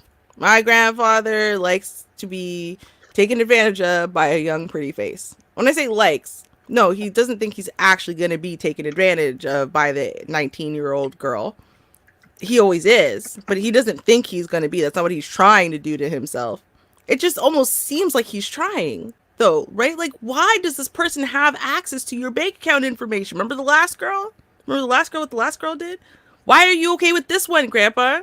Well, she needed help and blah blah blah and whatever. And yeah, and then this what we found out, this one didn't have access to his bank account information. He was smart enough there. No, she had access to enough of his information in general that she created a whole new account and then started transferring his money from one bank to the other. I swear to God, this really happened. Like, Wow. Jesus. Like, are you like, yeah, tens of thousands of dollars from a man who anytime you ask him for anything, he tells you he's broke. But he had $50,000 for some chick to steal. Like, this is seriously right. It's like, and he didn't know. He didn't know because the account it was being stolen from was like a retirement kind of account. It's not an account you check like that because you don't touch it. Oh, okay, So he yeah. didn't know. Yeah, and that's why he didn't realize the money was slowly leaving till it was gone. And they said, "Well, no, you moved it, sir." And he's like, "No, I didn't. I absolutely did not." What do you mean? Yeah, you did online. What do you mean with my online account? I don't have an online account. Yeah, you do. I can see it right here. Yeah, yeah, that's what happened. She Wow. made an online account from nothing and then transferred all the money to herself slowly. And then you can see she paid she was something else. She paid her bills. Like, she did this very blatantly. She paid Mm. bills and paid for stuff for herself and whatever. Like, you would have no trouble figuring out who took this money. She did. You know she took it. Like, she had no fear in the world this man was going to go to the police. None.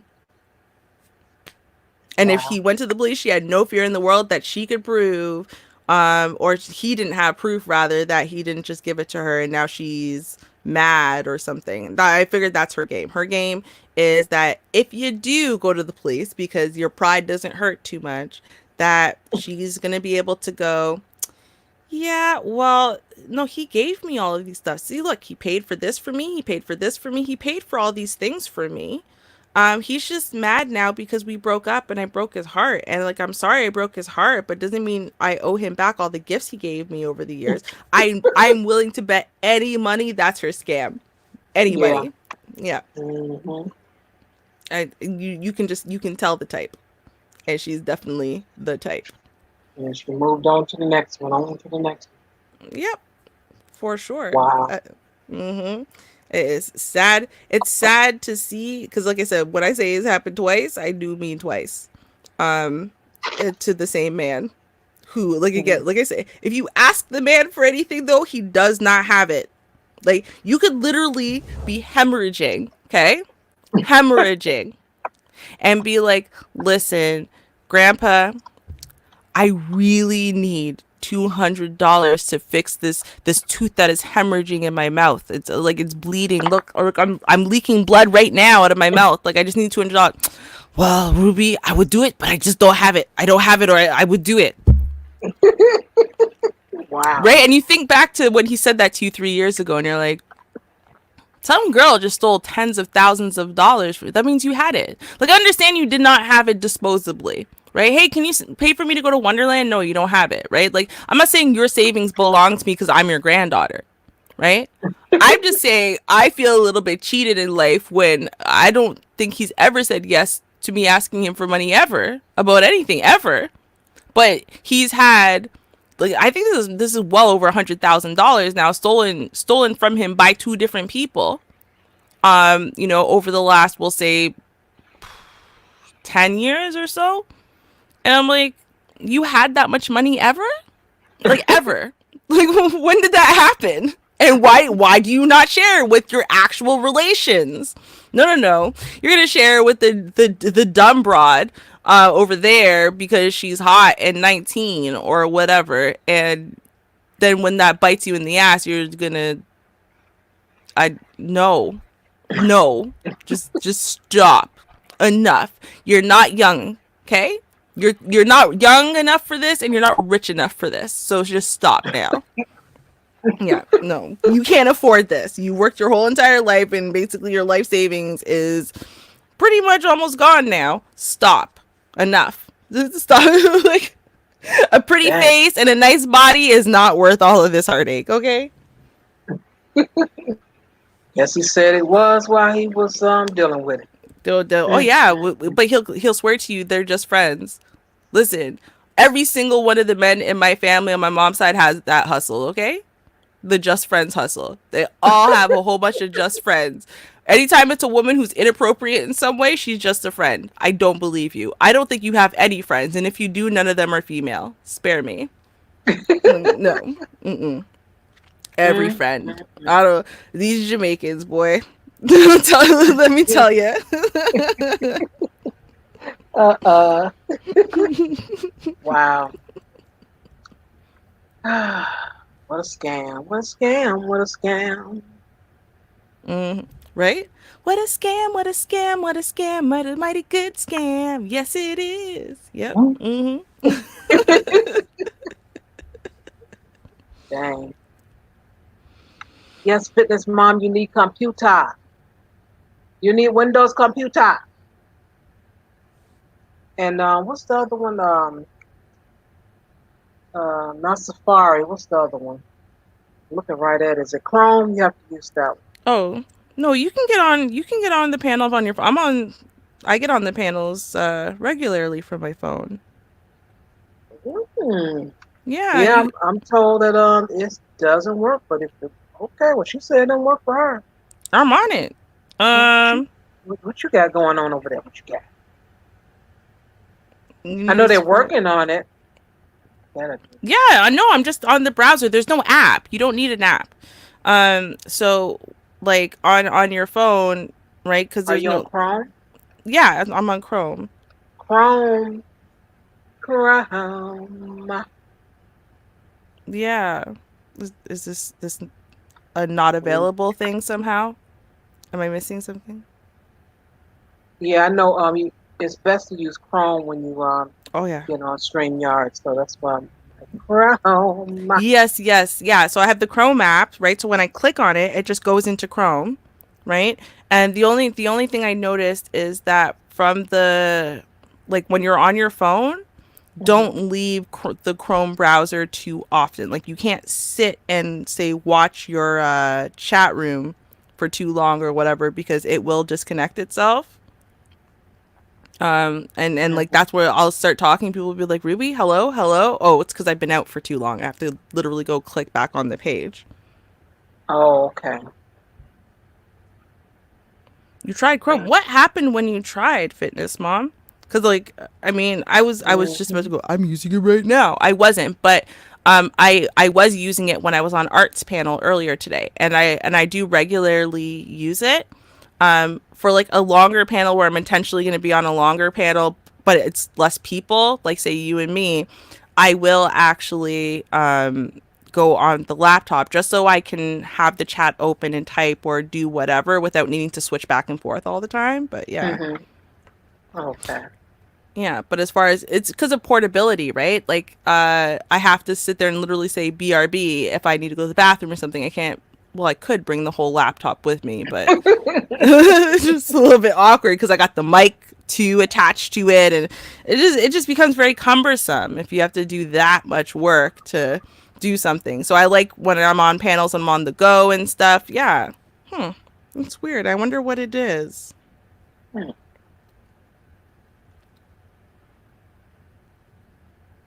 Oh, no answer yet. I Okay don't then. know. Tear. Yeah. Oh well, we love you anyway, Fitness Mom. Even if Yeah. for some reason it doesn't work, I don't know. I would love to know what's happening, but um, either way, I appreciate the effort. Effort matters.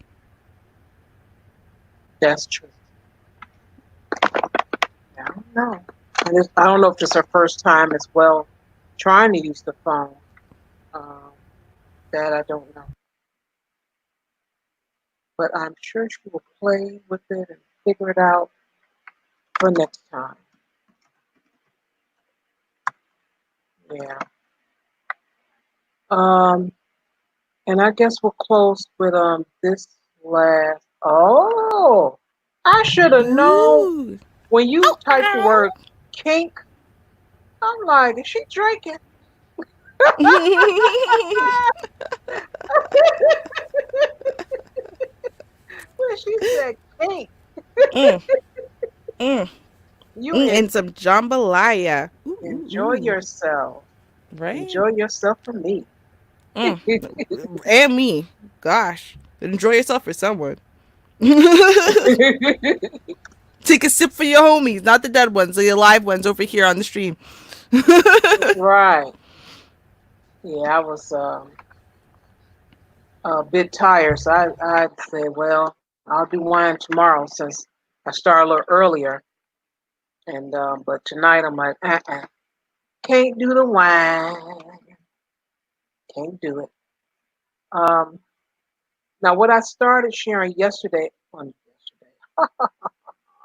last week, and I at the end of the stream, well, I was going to end it early anyway, because I normally give it like 30, 45 minutes, and no one hops on. I'll just say, okay, that's it for this time. See you next week. And I was talking about where's the thing at? Julian Michaels. I'll put it on the screen right quick. And this was Saturday. Yes, it was Saturday. And I was just wondering about the divorce. I'm like, $2 million for child support. And I had just got the story late, so I didn't even get it on time to really investigate or look into it. And but what I did read now, this is just for child support. It has nothing to do with spousal support. Um, they both agreed not to do that, and they did a lot of agreeing. I must say, it was a real simple divorce. Um, and I had brought this up. I'm like, wow. I'm like, well, she's the um, biggest earner, so of course she earns more money. and they're going to share the custody for the children. They agreed to that, and they also agreed not to speak negative about each other in front of the children. I'm like, wow, it's I hate that you even have to say that, but and, that's how people do sometimes. So they put that in there as well.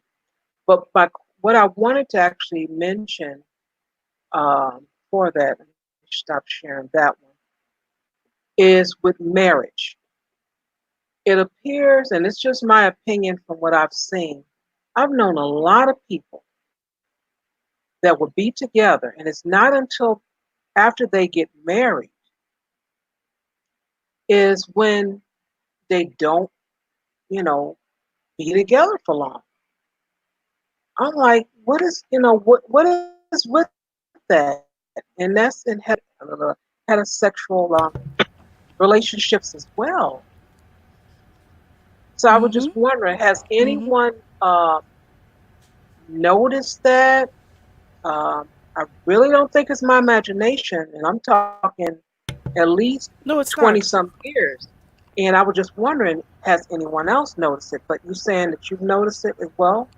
No, it's almost a true fact. In fact, if you've been together for a very long time before getting married, the odds are not in your favor that marriage is going to lead to a longer relationship. Um, and there's a couple reasons for it. One reason is because so if you think about it, if you had a real true desire to marry the person that you're with, y'all would be married before year 14 or whatever it is that y'all got married in, right? Um, and so there was something that was holding you back that you kind of glossed over, hoped it would resolve itself, hope it would not become an issue or whatever, when you decided to get married anyway. The other reason is a lot of times people are getting married after those long period of time, just because, right? Well, we might as well get married. We've been together for long enough, right? Like, not because of love, not because of in loveness, not because of wanting to complete your family unit after so long or whatever, but honestly, it's just because. Um, and so, a lot of the things, though, that keep marriages together happen in that first 5 to 7 years. And that's real. Those are the stressors when people talk about the 7 year itch and whatever. That Mm-hmm. stressor of the 7 year itch, it happens whether you're married or not. What ends up happening, what I've noticed though, is the 7 year and then the 14 year itch. Around that time is when these long term couples who aren't married get engaged to get married. As a resolution to the 7 year itch. Whereas, and if you're already in the marriage, then that's fight or flight time. Either you guys are going to fight to fix your marriage and bring it to somewhere great, or you're going to leave it. Um, and so what they do instead of fighting or flight, well, they didn't try this one thing, right? There's this one thing they didn't do. So if we do this one thing, maybe that will solve everything. And of course, getting married only creates more problems, not less, especially because it costs money. Especially because people have unrealistic expectations about what changes in a marriage. And even if it's not unrealistic, people have different expectations. Mm-hmm. And people who've been together for a very long time are less likely to seek premarital counseling because they've been living together, probably raising a family, probably already purchased houses and stuff like that together. So they feel like they don't need premarital counseling, right? We're already in a relationship. We're basically married anyway. Not the same. And so because they don't get that and they don't adjust their expectations and come to a similar set of expectations about what marriage is, that adds even more added pressure to probably an already really pressure filled relationship if you're getting married at 7 or 14 or 20 years when it wasn't clearly a big priority for you to do it with this person anyway. Mm-hmm. Hmm. And I have a cookie in my mouth, so pardon me. Cookies are always good. Sorry. It's a little crunchy. Usually the oatmeal raisins are not that crunchy, but hey, that's the way I baked it. Hey, It's all right. Hey, Um, it is what it is. but Still a cookie. It's that's better right. than my cookie. Do y'all have a cookie? Oh no. Well then, how you gonna criticize her cookie? At least it's a cookie. I yeah, I was looking at that now. As far as with the years and stuff, I had not factored that in. Um, but I will think back and think about how one person. Oh, hush, Zero. Uh, let me see. I got something for you, Zero. I like my wine. Makes me Mm, mm, makes me toasty. How about that? Um, I have let's see, one friend. They were together. Let's see, age 20 to 40. So they were together 20 years. Got married and they were divorced within. Yeah, I'll say within seven. I really can't recall the exact year. It was a year two, three, four, five. I'm not for certain, but I know 7 years. Yes. mm, And then someone else I know, they were together mm, 14 years or longer, known each other for 20, something like that. But I have noticed that it's something about marriage. And I said, I was wondering, was it a spiritual thing? Because I'm like, okay, mm, we know it's not the piece of paper. Piece of paper um, can't be it.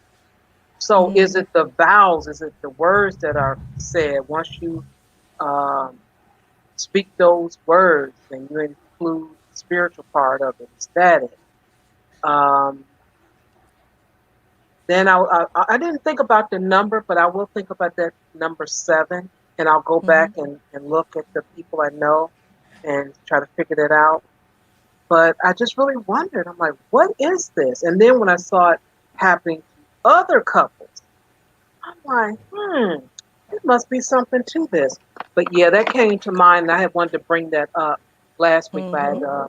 cut the stream short a little bit last You know what too, and here's the thing, right?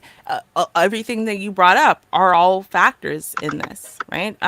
For someone, those words, the religious words, the vows and whatever mean the entire world to them and above. To others, it means nothing at all, right?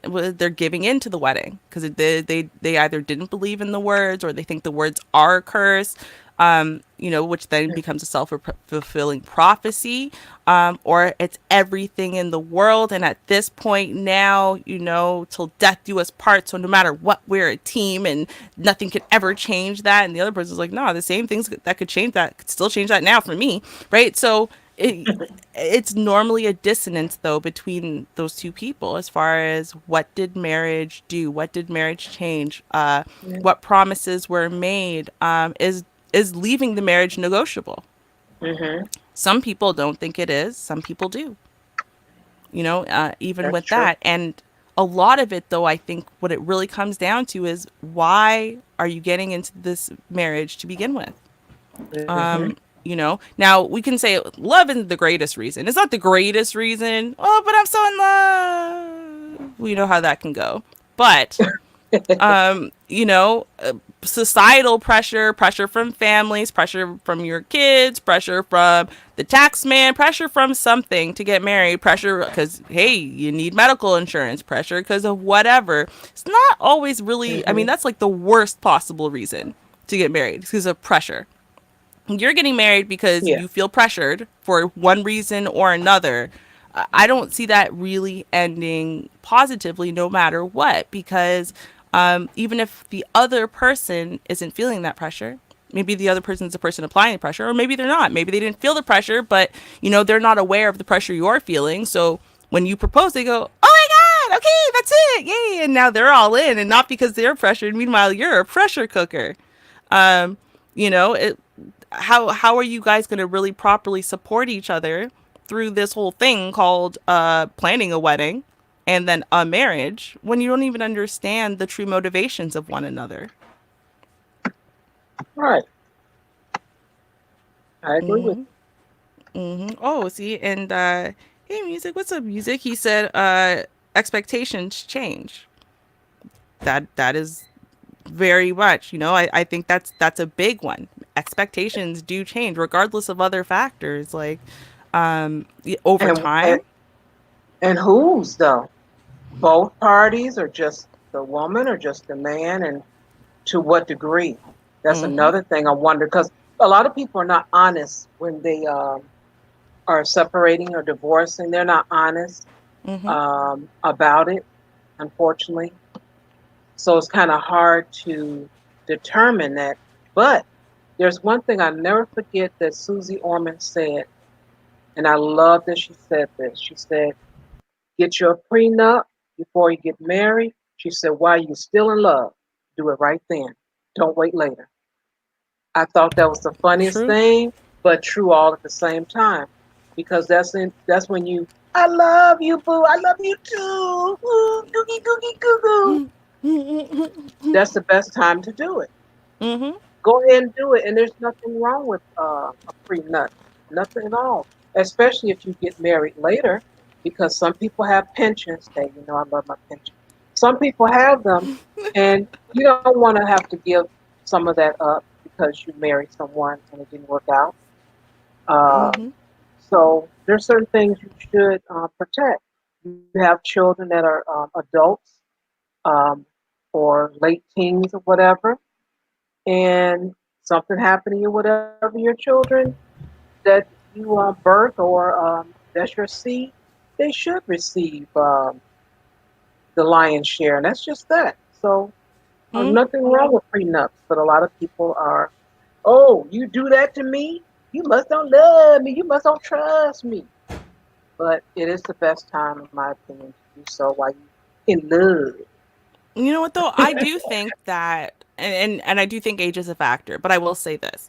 Um, there is a slight lack of trust in needing a prenup, feeling like you might need a prenup, because and when I say a lack of trust in, if if I burn you, if I hurt your feelings for whatever, I have no idea how you're going to react, or I don't trust you to act like an adult and still put our children first, or whatever it is, right? Because see now, and actually I remember asking my husband if he wanted a prenup, and he said no.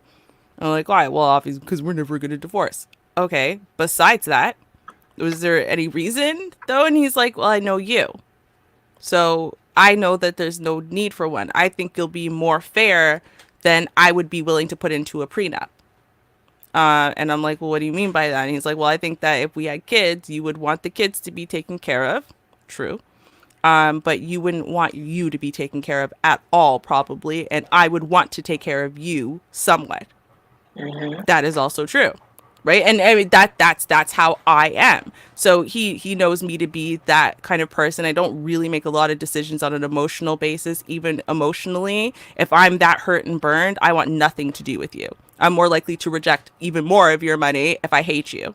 Right, so like that's a knowledge of me. But I think I do feel there is a little bit of a lack of trust there. Maybe, though, because of the kind of person that I am, where I know that there's literally no need for one, but I'd be willing to sign one if you really felt strongly about it. Like if he had said, you know what, listen, I want to sign this prenup thing, I would be okay with that. I think the other issue, though, is the details of the prenup itself. Yes. Um, right now, I think that where prenups become insulting and hurtful is in the details. Now, if there are details like, hey, listen, I don't care how long we're together for, and I don't care how much you sacrifice for me and for the family and whatever, you don't get nothing if we break up. Or you know what I mean? You don't get nothing if this. You don't get nothing. You get nothing. Like if that's your attitude, and y'all are a little bit younger, you're starting off life together. Now she's gonna give up her being able to pursue a career, being able to work regularly to pursue earning potential for 25 years while raising your kids and being the support you need, and having worked two different part-time jobs while you were in medical school and everything, and then you guys are together for 30 years. Now you're divorcing and you go, you don't get nothing. Remember the prenup? Like, to me, I don't know, I just feel like that's a little cold and heartless, because I do think that when you look at it, well, I think she earned a little bit more than that. I do think that those cases earn spousal support. I think 3-year marriages or 5-year marriages, regardless of how much you did for someone, don't earn spousal support. I really do. I think they earn child support if you have children together, but I don't think they earn spousal support. I think a Yeah. 35-year relationship earns spousal support, especially when you look at factors like that. I do, right? That's me. Yeah. I like So, that. right? Like, what are you willing to put in there? Like, well, if you cheat on me, all bets are off. Okay, but if she cheats on you because you disappeared, you never come home at night for 6 months at a time, not because you are planned to not be home. No, no, no, you're in the city. You just don't bother with her. Well, then she still gets nothing, or like, do your actions play a role too? Like, how deep are we getting into the nitty gritty as far as, well, if you spurn her and betray her and da da da da da, and then she does something to retaliate, no, you get nothing. You know what I mean? Like, are we really getting into these details? And then I think that's another thing, though. Do you want to get into this? I mean, because you got to get pretty deep. You have to start thinking very spitefully in a way. And you have to start thinking, looking at the person you love, who you can't imagine ever hurting you, ever doing anything wrong. You have to be able to sit there and imagine them doing you horrible things and then say, given that, what would I want? Right? Like, or Right. what would I need? Given that, and our lives are like this, what would I want? What would I need? And you have to be able to think like that. And I think that being, on cloud nine, all lovey dovey, isn't a great time to be able to foresee that. This is why God invented lawyers. But then, you bring the lawyers in and they're going to start making things cutthroat and mean and terrible. It will be like having a pre-divorce, right? Like, you have a divorce before the marriage, basically. Like, it's, I don't know, man. I don't know. It's so unromantic, but I understand the need for them. You see? Like, Hmm. it cuts both ways for me, Shar, because I would never tell a man in this day and age, you should never ask a woman for prenup, blah blah blah. Especially if he's got something, you already You got better. something. You got to protect the stuff that you got already. And I think that Hmm. goes without saying. If you had it walking into the marriage, you should be able to walk out of it with the marriage. I believe that. Yeah, that's And that should be crazy. in prenups. What you build going forward for the next however long you guys are together, I think that's the stuff that you divide. That's the stuff you split. The stuff you took care of together and built together and grew together. And even if one of you earned it and not the other one, well, would you have been able to earn it without the other? Did the other Right. person allow you to get all of these things because they took care of your house properly and took care of your kids properly and took care of this properly and provided this in this way, and so therefore you were able to get those things done. She was up all night sewing, fixing your old suit because your new suit, the cleaners ruined your new suit, and you had this really important presentation. So she stayed up all night, fixed your suit, made sure it was perfectly pressed and ready to go. And then you killed that presentation, and that's how you got the promotion. And she went to work dead tired with no sleep, and then watched your kids, still cooked you a beautiful meal that day, and whatever. And now you make an extra $50,000 a year over her fixing that suit for you. Well, did she earn anything by doing that? Technically, I guess labor's free, but I mean, was it really? You know what I mean? Like, there's some stuff in life that's priceless. I don't know. I don't know. And see, but again, if you walked into it in the marriage without that person, you should be able to walk out of it untouched. Untouched. I don't care if you're a man or woman. If you walked in and you had $25 Hmm. million already, that $25 million does not belong to her or That's does not right. belong to him. It's yours because you earned it before you got there. Right. You don't marry someone and agree to share everything you already earned. Just like you No. can't share your past experiences with them. You already had them. It's already over, right? So That's right. new stuff. New stuff. I'm talking about prenup for new stuff. That is my thing. All right. clarification. Yeah, I call it a post nut. But I think it should be adjusted as time go on because just think about it. Say 10 years, you build a company together, whatever you do. Um, Come together and say, okay, well, this is where we are. What do you want to do? And make a change or a new one. I think that'll be a good thing to do. Mm-hmm. I Oh, wait, think hold so. on. I think DJ Music's telling a joke. No, I'm kidding. I know it's not really a joke, but I'm like, okay, what's a punchline? What do broke people get when they divorce? Right? Doesn't that sound like it's like it's a joke? What the punchline? Yeah, that's a good one. Right? A penny for their thoughts. Ha ha ha ha ha. Right? Like I know it's gonna be there. I don't know. Let's see. What do broke people get? Let's see. Um, Um, they Standing get ovation. I don't know. alimony. No, they get like I mean, what did they get? Well, what's half of nothing? That's what they get. What? Hmm. That's a good question. But are people broke when they divorce? Are they both? Often? Are they totally broke though? Are they no job, no children, no? I mean, what is considered broke? I mean, give me a picture.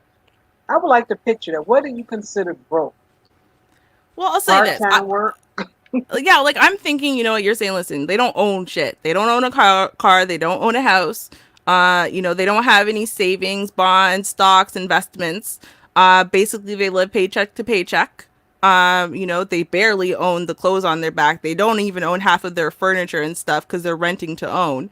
That's what I think of, right? When I'll say own, when I think of broke, I'm gonna go with the functionally broke definition. And so with that, I will say this. The one thing that you might battle over is who gets the rings, right? Between the engagement ring and the wedding bands, who gets the rings. You can fight over again who gets to keep residence inside of the house that y'all are both on the lease.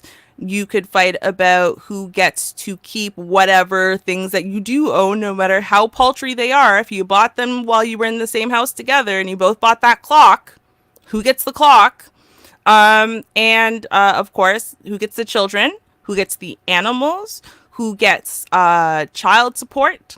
Who gets spousal support? How much are any of those amounts? So, I mean, there's still a fair amount that broke people can fight over. And they do it. I mean, how many people on divorce court do you think are very wealthy? Be real. How many wealthy people do you think, and I don't mean going to court for divorce, I mean the TV show Divorce Court. How many of those people do you think are wealthy? Not many, Not if many. any. Right? Like Yeah, a I lot of them agree. are broke and hoping for their 15 minutes of fame because they're broke. So, Okay, and I think they pay you to come on the show. So hey, you get a little mhm. check from that. Mhm. Mhm. That's about it. And now it actually they changed the laws apparently. I don't know if anyone knows this, but they changed the laws so alimony used to be not taxable and on either side. And it was, right? And so what happened was people paying their alimony and theoretically then had to pay less for you to get more, and then it wasn't taxable on your side when you received it. But now everything's taxable, Oh boy, and it's they're being taxed on taxing both everything. sides. Yep. So Wow. now the guy's going to have to pay more money to be able to say that you got the same amount, right? Because he's getting taxed on his side. And then you like, oh no, sorry, it's not a tax shelter for him. That's what it used to be. It used to be a tax shelter for him. So I paid this much money, it's a write-off basically. Now it's not a write-off. And then when you receive it, it gets taxed. So, yeah. Yeah, not as fun. That's why there's a lot of people, but the only difference is that if you can be grandfathered in. So it was like up until I think it was January 4th or something of this year. This is what people were going crazy to try to scramble to get their divorces in before the mark on both sides. Both men and women wanted to get their divorces in. Hey, it's happening anyway, right? So I want to be under the old rules. I don't want to be under the new rules. Screw it. Let's just come to a quick decisions. Let's go, go, go, go, because we gotta get here. I Wow. don't want to be under the new rules. Yep, everyone else. So if you missed the memo, y'all about 2 weeks too late. So yep, now y'all are screwed. Dang. Yep, I know, right? That's messed up. That's really messed up. But, with these different laws and stuff, yeah, everybody trying to make some money off of it. So make money Mm-hmm. off of folks' pain. Shame. The lawyer's making money. The state is making money. Oh Just yeah, too much. they make money off of your divorce, even if you don't want to go to court, even if you Mm. don't want to battle anything. If you just listen, if you go listen, yeah, we would just don't want to be married anymore. What do y'all want? Nothing. What do you guys need us for? Nothing. We just don't want to be married anymore. Do you know how much money you have to pay? You used to pay hundreds and hundreds of dollars, right? Um, just for them to take your paperwork and accept the fact that y'all have signed this thing saying you don't want to be married. Like they're still charging you like $1,000 for you to get divorced, right? It is a money grab no matter how you look at it. And then Yeah. of course, if you don't file together, right? If you filed as like let's say, okay, well, I gotta what do we say? Okay, women are the ones who file most of the time, right? So she's gonna file. He doesn't really want to file. Well, if that means if women are filing more often than not, here's one of the Hmm. reasons why you want to be first to file is because you only got to pay a little down payment on the divorce if you're first to file, right? You pay your little $100 or whatever, right? And now, the person you filed against probably going to get hit with some more costs, more than yours. But if you file jointly, y'all got to find the money all at once, right? It's like, no, I'm gonna be first, so I have to pay less. Yes, right? But if you do it that way, where you're not filing together, you end up paying almost double. Even if you guys end up not fighting over anything, you're still paying double. Oh, See, wow. just like marriage is a money grab, weddings are a money grab, divorce is a money grab, everything is a money grab. Everything is a money grab, and they don't care about your feelings at all. No. They don't care about Okay. your functionality, they don't care about the welfare of your kids, they don't care. It's that's not what they're there for. They're there to figure out how they can make money from your pain and suffering. That's it.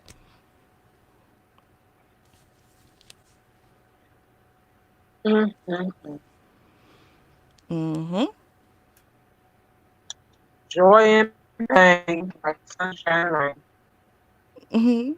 Joy and pain, sunshine and rain. Let me say, see, DJ music is what we need you for.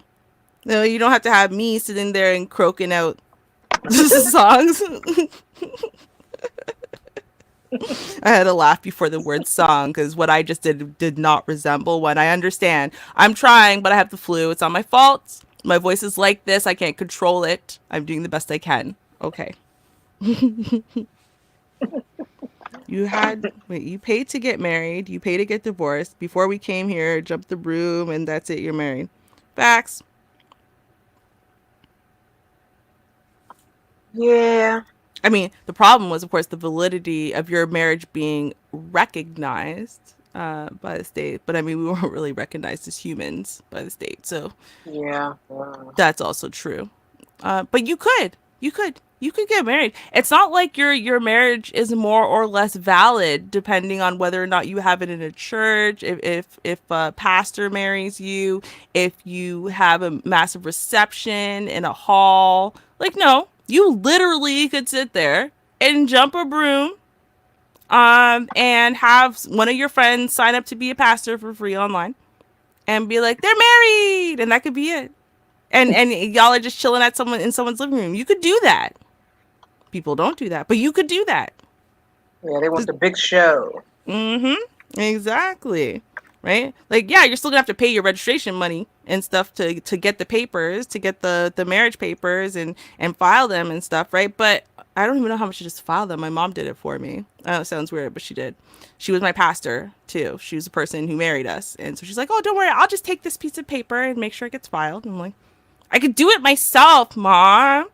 but then I still let her do it. So go figure. Anyway, um, right, but you pay the money for to get the papers. You pay the money to file it, and yeah, but you don't have to pay $10,000, $5,000, $200. You don't have to pay all this extra money. We're choosing that money. Like you can get married in sweatpants and jeans, runners, in your living room with like I don't know. So your friends come over. What's up? Hey, hey, what are we doing today? Oh, you guys, we're gonna get married. Really? Yeah. Oh, so where are you guys gonna stand? We're not. We're just gonna sit right here on the couch. Y'all can stand if you want to watch us. We're tired, right? You could do that, right? People don't, but you could. You could. Trust me. I saw someone listen. They got married inside their house. She bought a purple dress because she looks better in purple. Mm-hmm. Um, he wore a gray suit he already owned. He called his boys. My husband's one of them, and said, "Hey, y'all own a green suit, a gray suit? Yeah, all right, cool. Wear it tomorrow." That's it. He actually didn't ask anyone to be a best man or anything. No, just you have a gray suit. Yeah, okay, wear it tomorrow. That was it. I'm assuming she did something similar with the girls. I was not one of her girls, so you know. And yeah, we went over to our house. It was potluck, so everyone brought a dish with them. Right? I brought lasagna. And yeah, when it was time, we all walked over to the field across the street from our house. We stood in the middle of the field. All of us stood in the middle of the field around them. The pastor dude they had show up, married them, and then we walked back across the street to her house and ate Okay. potluck. Yo, that was the wedding for real. Do you know? She said, how much did she say it cost? I think she said it cost like all in. It was like $400 or something, including everything that they spent the littlest penny on. That's how you do it. Because to me, Right? it's all about the party. Mm-hmm. All that other stuff, shoot, everybody always late. That music is just ridiculous. Dun, dun, dun, dun. Take you so long to walk down the aisle, from here to there, their long dress on. Forget all of that. Cut that Mm-hmm. thing short, knee length, above the knee, sachet, the middle of the living room or hall, and say I do, turn around and start dancing. There you go. Yeah. Right? That's what I'm saying. By the time I got through my wedding, there were so many weddings, right? In such a short period of time. Like I was so over, the wedding march song. But like my wedding march was really pretty. I didn't get like a normal one with but I want the live piano. No, I didn't want the live piano. I wanted something that didn't sound like dun, dun, dun. I wanted something that actually Right. sounded. Yeah, so I went and found something pretty. So now I was involved in so many other weddings immediately after mine. So I found all kinds of original stuff for people to walk down the aisle to. If they wanted something that sounded more traditional, like one of my friends wanted something, a hint of the traditional song at least. And was it Marry You? I think it was Marry You. At some point there was a yeah, it was. So there was a wedding clash I found online, and it was Marry You was the song that was being sung, but they also had a couple of the Tchaikovsky song and the wedding march song, and it was kind of all mixed together like as a clash, and Oh, it sounded so good. And so I got her that. She's like, "Oh my god, this is so cool!" So everyone got to sing along to it, and like you know what I mean, like because like her wedding was the third one or fourth one, um, uh, right? And then my other friend, she just picked a song altogether. Like okay. she didn't want the wedding march, she wanted the song. So we found a really nice love song. Like you could pick a lot of things. My mom walked down the aisle to this song that's like I know that there's a reason that God created me or something, and it's like God created me for you. Something like that. It's just the sappiest, most annoying song on the planet. But it made her cry every time she heard it. It was so annoying. And so she had a live singer just sing that song. There wasn't even like music to it. Oh my god. She just cried the whole time, but it made her happy, right? You find something that's your personality. Hmm. Now, did you need to rent out a church for $10,000 to do that? Or could you have done that like, I don't know, anywhere? Like anywhere. Okay. The song still would have made you feel sappy. Still would have had your moment. Everyone still would have watched you. Like, come on. Come on. Let's again, I'm being a hypocrite. I've already said this. Okay. Um, right? Because my wedding was tens of thousands of dollars. I There's nothing I can say. I already right? I did it. But a lot of it, honestly, I know this sounds it wasn't my fault. The man made me do it. But in this case he did. Between Mhm. him and his mama, man, they have some expensive tastes. They do Okay. not have budget taste. They don't. That expensive taste was really important to them. And there's a lot of things I went to cheap out on that they would not have. Mhm. Including the size of what they wanted, a big grandiose thing. And honestly, I'm positive that if I was another kind of woman, that wedding would have been $150,000 easy. So, Ooh. oh yeah. Oh yeah. Crazy, I know. But again, as I said, we did something we could afford. And why could we afford it? Because my husband's mother could afford it. And that's Okay. what she wanted. So that's what we got, right? I Right. think there's no way on God's green earth I would have spent anywhere near that amount of money if it was coming out of our pockets when we couldn't afford it. That doesn't make any sense. You're gonna be in debt for the rest of your damn life paying off a wedding, not a house, a wedding, Right. That's ooh. right? Not the car of your dreams, a wedding, the thing that you can only do once, like, for that much money. Mhm. No. Yeah. So I always thought about with the dress and all that. I'm like, that's too much for that. You don't wear that for probably an hour or so. I don't know how long. That's like no. I would never want to do it that way. I said I'm gonna be the strangest person because I'm gonna have a purple uh, dress on. It's gonna be either slightly above the knee or below. Uh, and my train, you're gonna be able to take that bad fell off, and it's not gonna really hit the ground. Yeah, it was gonna be wild, but yeah, people spend a lot of money, and like I said, uh, this is scam season, and in May and June gonna be another scam season for these weddings. So Yep. get ready, get ready, get Right. ready, get ready. I'm telling you. I'm sorry. I'm so distracted. You see Don TZ inside of this chat room twerking down here with all this foolishness. I had to scroll back up, right? I scrolled up to try to figure out where did this foolishness start, right? Because, like, it started somewhere with I him. It's always started somewhere. I didn't want to say it. I was thinking it because I really miss him in the chat rooms. We used to really had a good time in hmm 2016 and 2017. Oh my goodness, he would have me crying, and I actually told him I missed that. I really missed hmm that.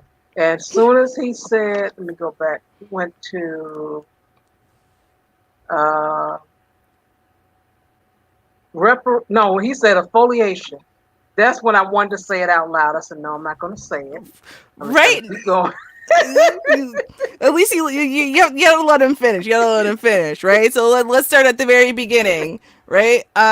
No taxation without representation and reparations and exfoliation and emancipation proclamation and and don't hope for a lifetime of devastation or a need for consistent masturbation. Like, what's wrong with you? Like, that's what you're doing during our very serious discussion.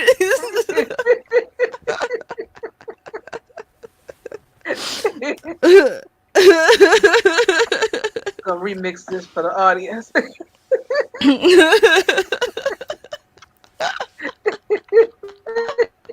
Like, really?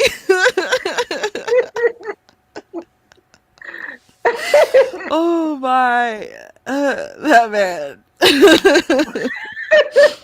Oh, what are you asking, DJ Music? Did I say $10,000? Oh, for my wedding? Oh no, my wedding was considerably more expensive than that. When it's all said and done, between my ring, my wedding band, his wedding band, the wedding itself, like, and everything attached to the wedding itself, that was 40 grand. Whoosh, God. Mm-hmm. I did say that. Yep. No, I said that out loud. 40 grand that no one will ever get back. including, and catch the joke here, including $5,000 on a platinum ring with diamonds that the man lost.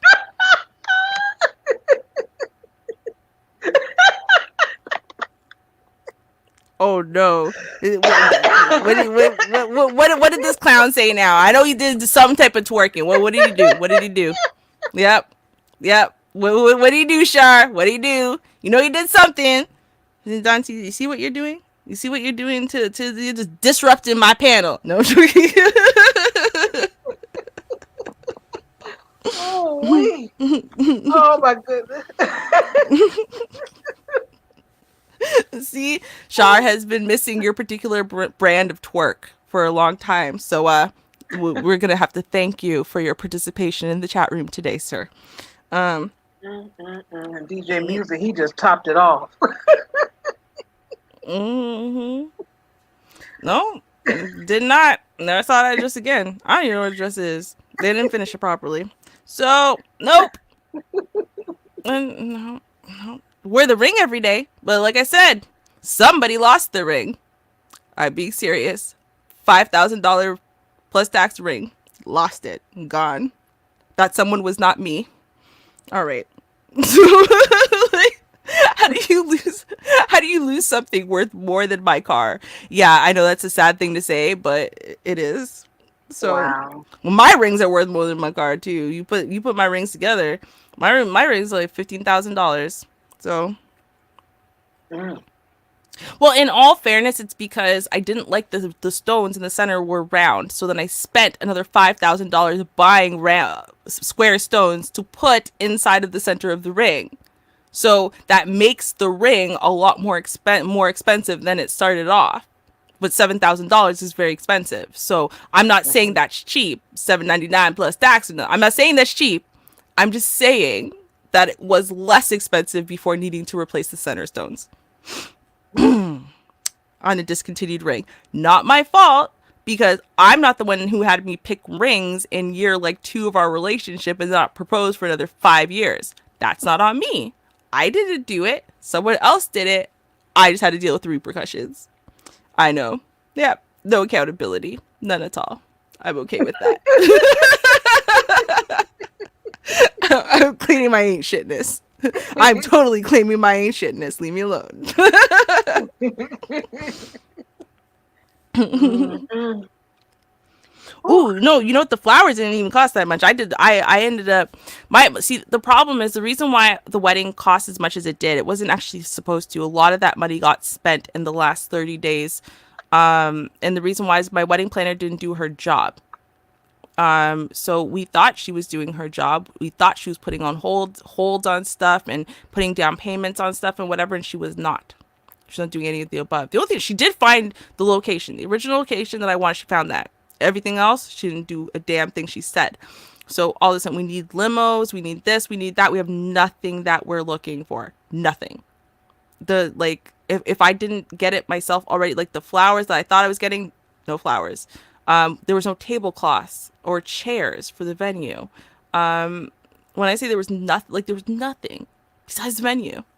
And my dress, because I had to go purchase my dress. Nothing else was done, and that was all her job. So in the last few weeks, we literally were running around. We had no cake. We had no nothing. We had to go sit there and run around and find people, pay people fees for them to do things last minute, to acquire things in a bulk amount for 250 people really quick, right? That's not cheap. That's why you order these things well in advance, and then they have time, and they're not going to charge you as much for needing a massive amount of things. But yeah, she didn't do her job, so we kind of got screwed royally on that one. I didn't spend 150 grand. I don't have 150 grand. I said I said 40. I don't got 150 grand. I mean, like I said, if I was a different kind of girl, that wedding would have been 150 grand. And his mom can afford it though. See, that's the difference. I can't afford it, but his mama could. I just don't have a 150 grand mentality. See what I'm saying? I didn't really have a 40 grand mentality either, but like I said, when it's all said and done, that includes, the rings and the whole wedding. And like I said, his ring was $6,000 too. It's not like his thing was any cheaper. But yeah, so for me, like it was supposed to actually be less. It was supposed to be a little less than that when it was all said and done. It wasn't because our wedding planner didn't do her job, but yeah, no, it could have been any amount, and that woman would have funded all of it. But because I'm not that kind of person, it wasn't anywhere near that. So actually, the wedding, if you really take out the cost of our rings, by themselves, which are probably about a 20 grand all in, then the wedding itself was about 20 grand. Right. So, but I include the rings inside of that day because it's all associated with that day. So yeah. Ooh, Mm-hmm. I know. So damn lot of money. What I wanted actually, I wanted something much, much cheaper. I wanted that 40 grand. I wanted us to get a loan. And what I wanted us to do actually is take the majority of that 40 grand and pay off debts with it. And then take a little bit of that money for a little wedding. Right? That's what I wanted. That was my plan. That's the plan I laid out. I just didn't get what I wanted. That's all I'm saying. Yep. okay. Ah. Exactly. See, that's why I blame other people. I had a plan. I knew what I wanted. That was it. It's not my fault. I would have been good with the $5,000 wedding, but then I was the person who like planned. Listen, we just needed a fridge and a stove for upstairs for the kitchen rental, right? Like a normal one. I wanted like one of those cheap fridges. It's like less than like one of those $500 fridges. Like it doesn't have to be anything special. Freezer at the top, fridge at the bottom.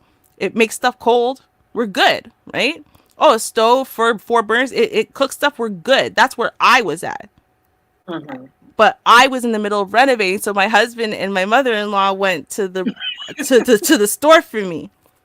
These people spent $4,000 on one stove and one fridge. I almost died. Okay, I almost died. $4,000. How do you spend $4,000 on a fridge and a stove? I don't think like that, but they do. See what I'm saying? Like they're expensive hoity-toity people, and like the way his mom is, she's the kind of person who, if you buy it on sale, then it's like last season, and then everyone knows that you bought some old raggedy thing. She would rather buy the brand new expensive thing. Like that's really the way that she thinks, and that's how she raised her son. So that's how he thinks, right? So yeah, that's what I contend with. Okay, I'm the reasonable one, actually.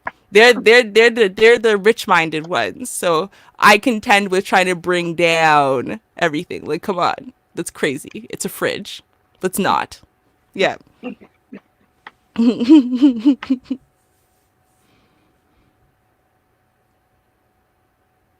let you answer the music question. Well, and Oh, I oh. got How long have questions I for been married? Um, not I haven't been married long, since December 2006, or not December, August of 2016. We had been together though before that since March of 2008. so she's still taking presents, just to let you know. Thank you, everyone, for tuning in. True, true, true. I appreciate you all for your support. Thank you so much. You all were enjoyable. Hmm. Got me crying over here. Yes, yes, yes. It was a good time, y'all. It was a good time. I love the chat. The interaction from the chat today has been very great. Not just because of the clownery from certain people, but overall, it was a really good discussion in there today. Thank you. And as I said before, as far as with the scammers, I do plan some of them. Not sure how long it's going to take to actually get someone, but I will be doing that on air. And I'll show you how I work. Also, tomorrow we'll have a stream at 7 p.m. Central. Um, I'll pick a few things I wanted to talk about, and I'm sure Ruby will have a few things to mention as well. Mm-hmm. Um, and again, thank you so much for your participation. Thank you for your likes. Let's see, we have no. Let me check my email before I say we don't. No, no financial support, but thank you so much for participating in the chat room and your thumbs up. That is support, and I appreciate it for the channel. Mm-hmm. And hope to see you guys tomorrow. Yes, we better see y'all tomorrow, 8 p.m. If you don't live in Central, it might be confusing. It's 8 p.m. Eastern. Okay? 8 p.m. Correct. Eastern. If you don't live in Central, might be confusing. 8 p.m. Eastern, 7 p.m. Central. So set your bat time and bat channel to 7 p.m. Central, 8 p.m. Eastern. All right? We will see you guys tomorrow. I believe in all of you. All right. Okay. That is all. Thank you guys again, and peace. All right. Cheers, y'all.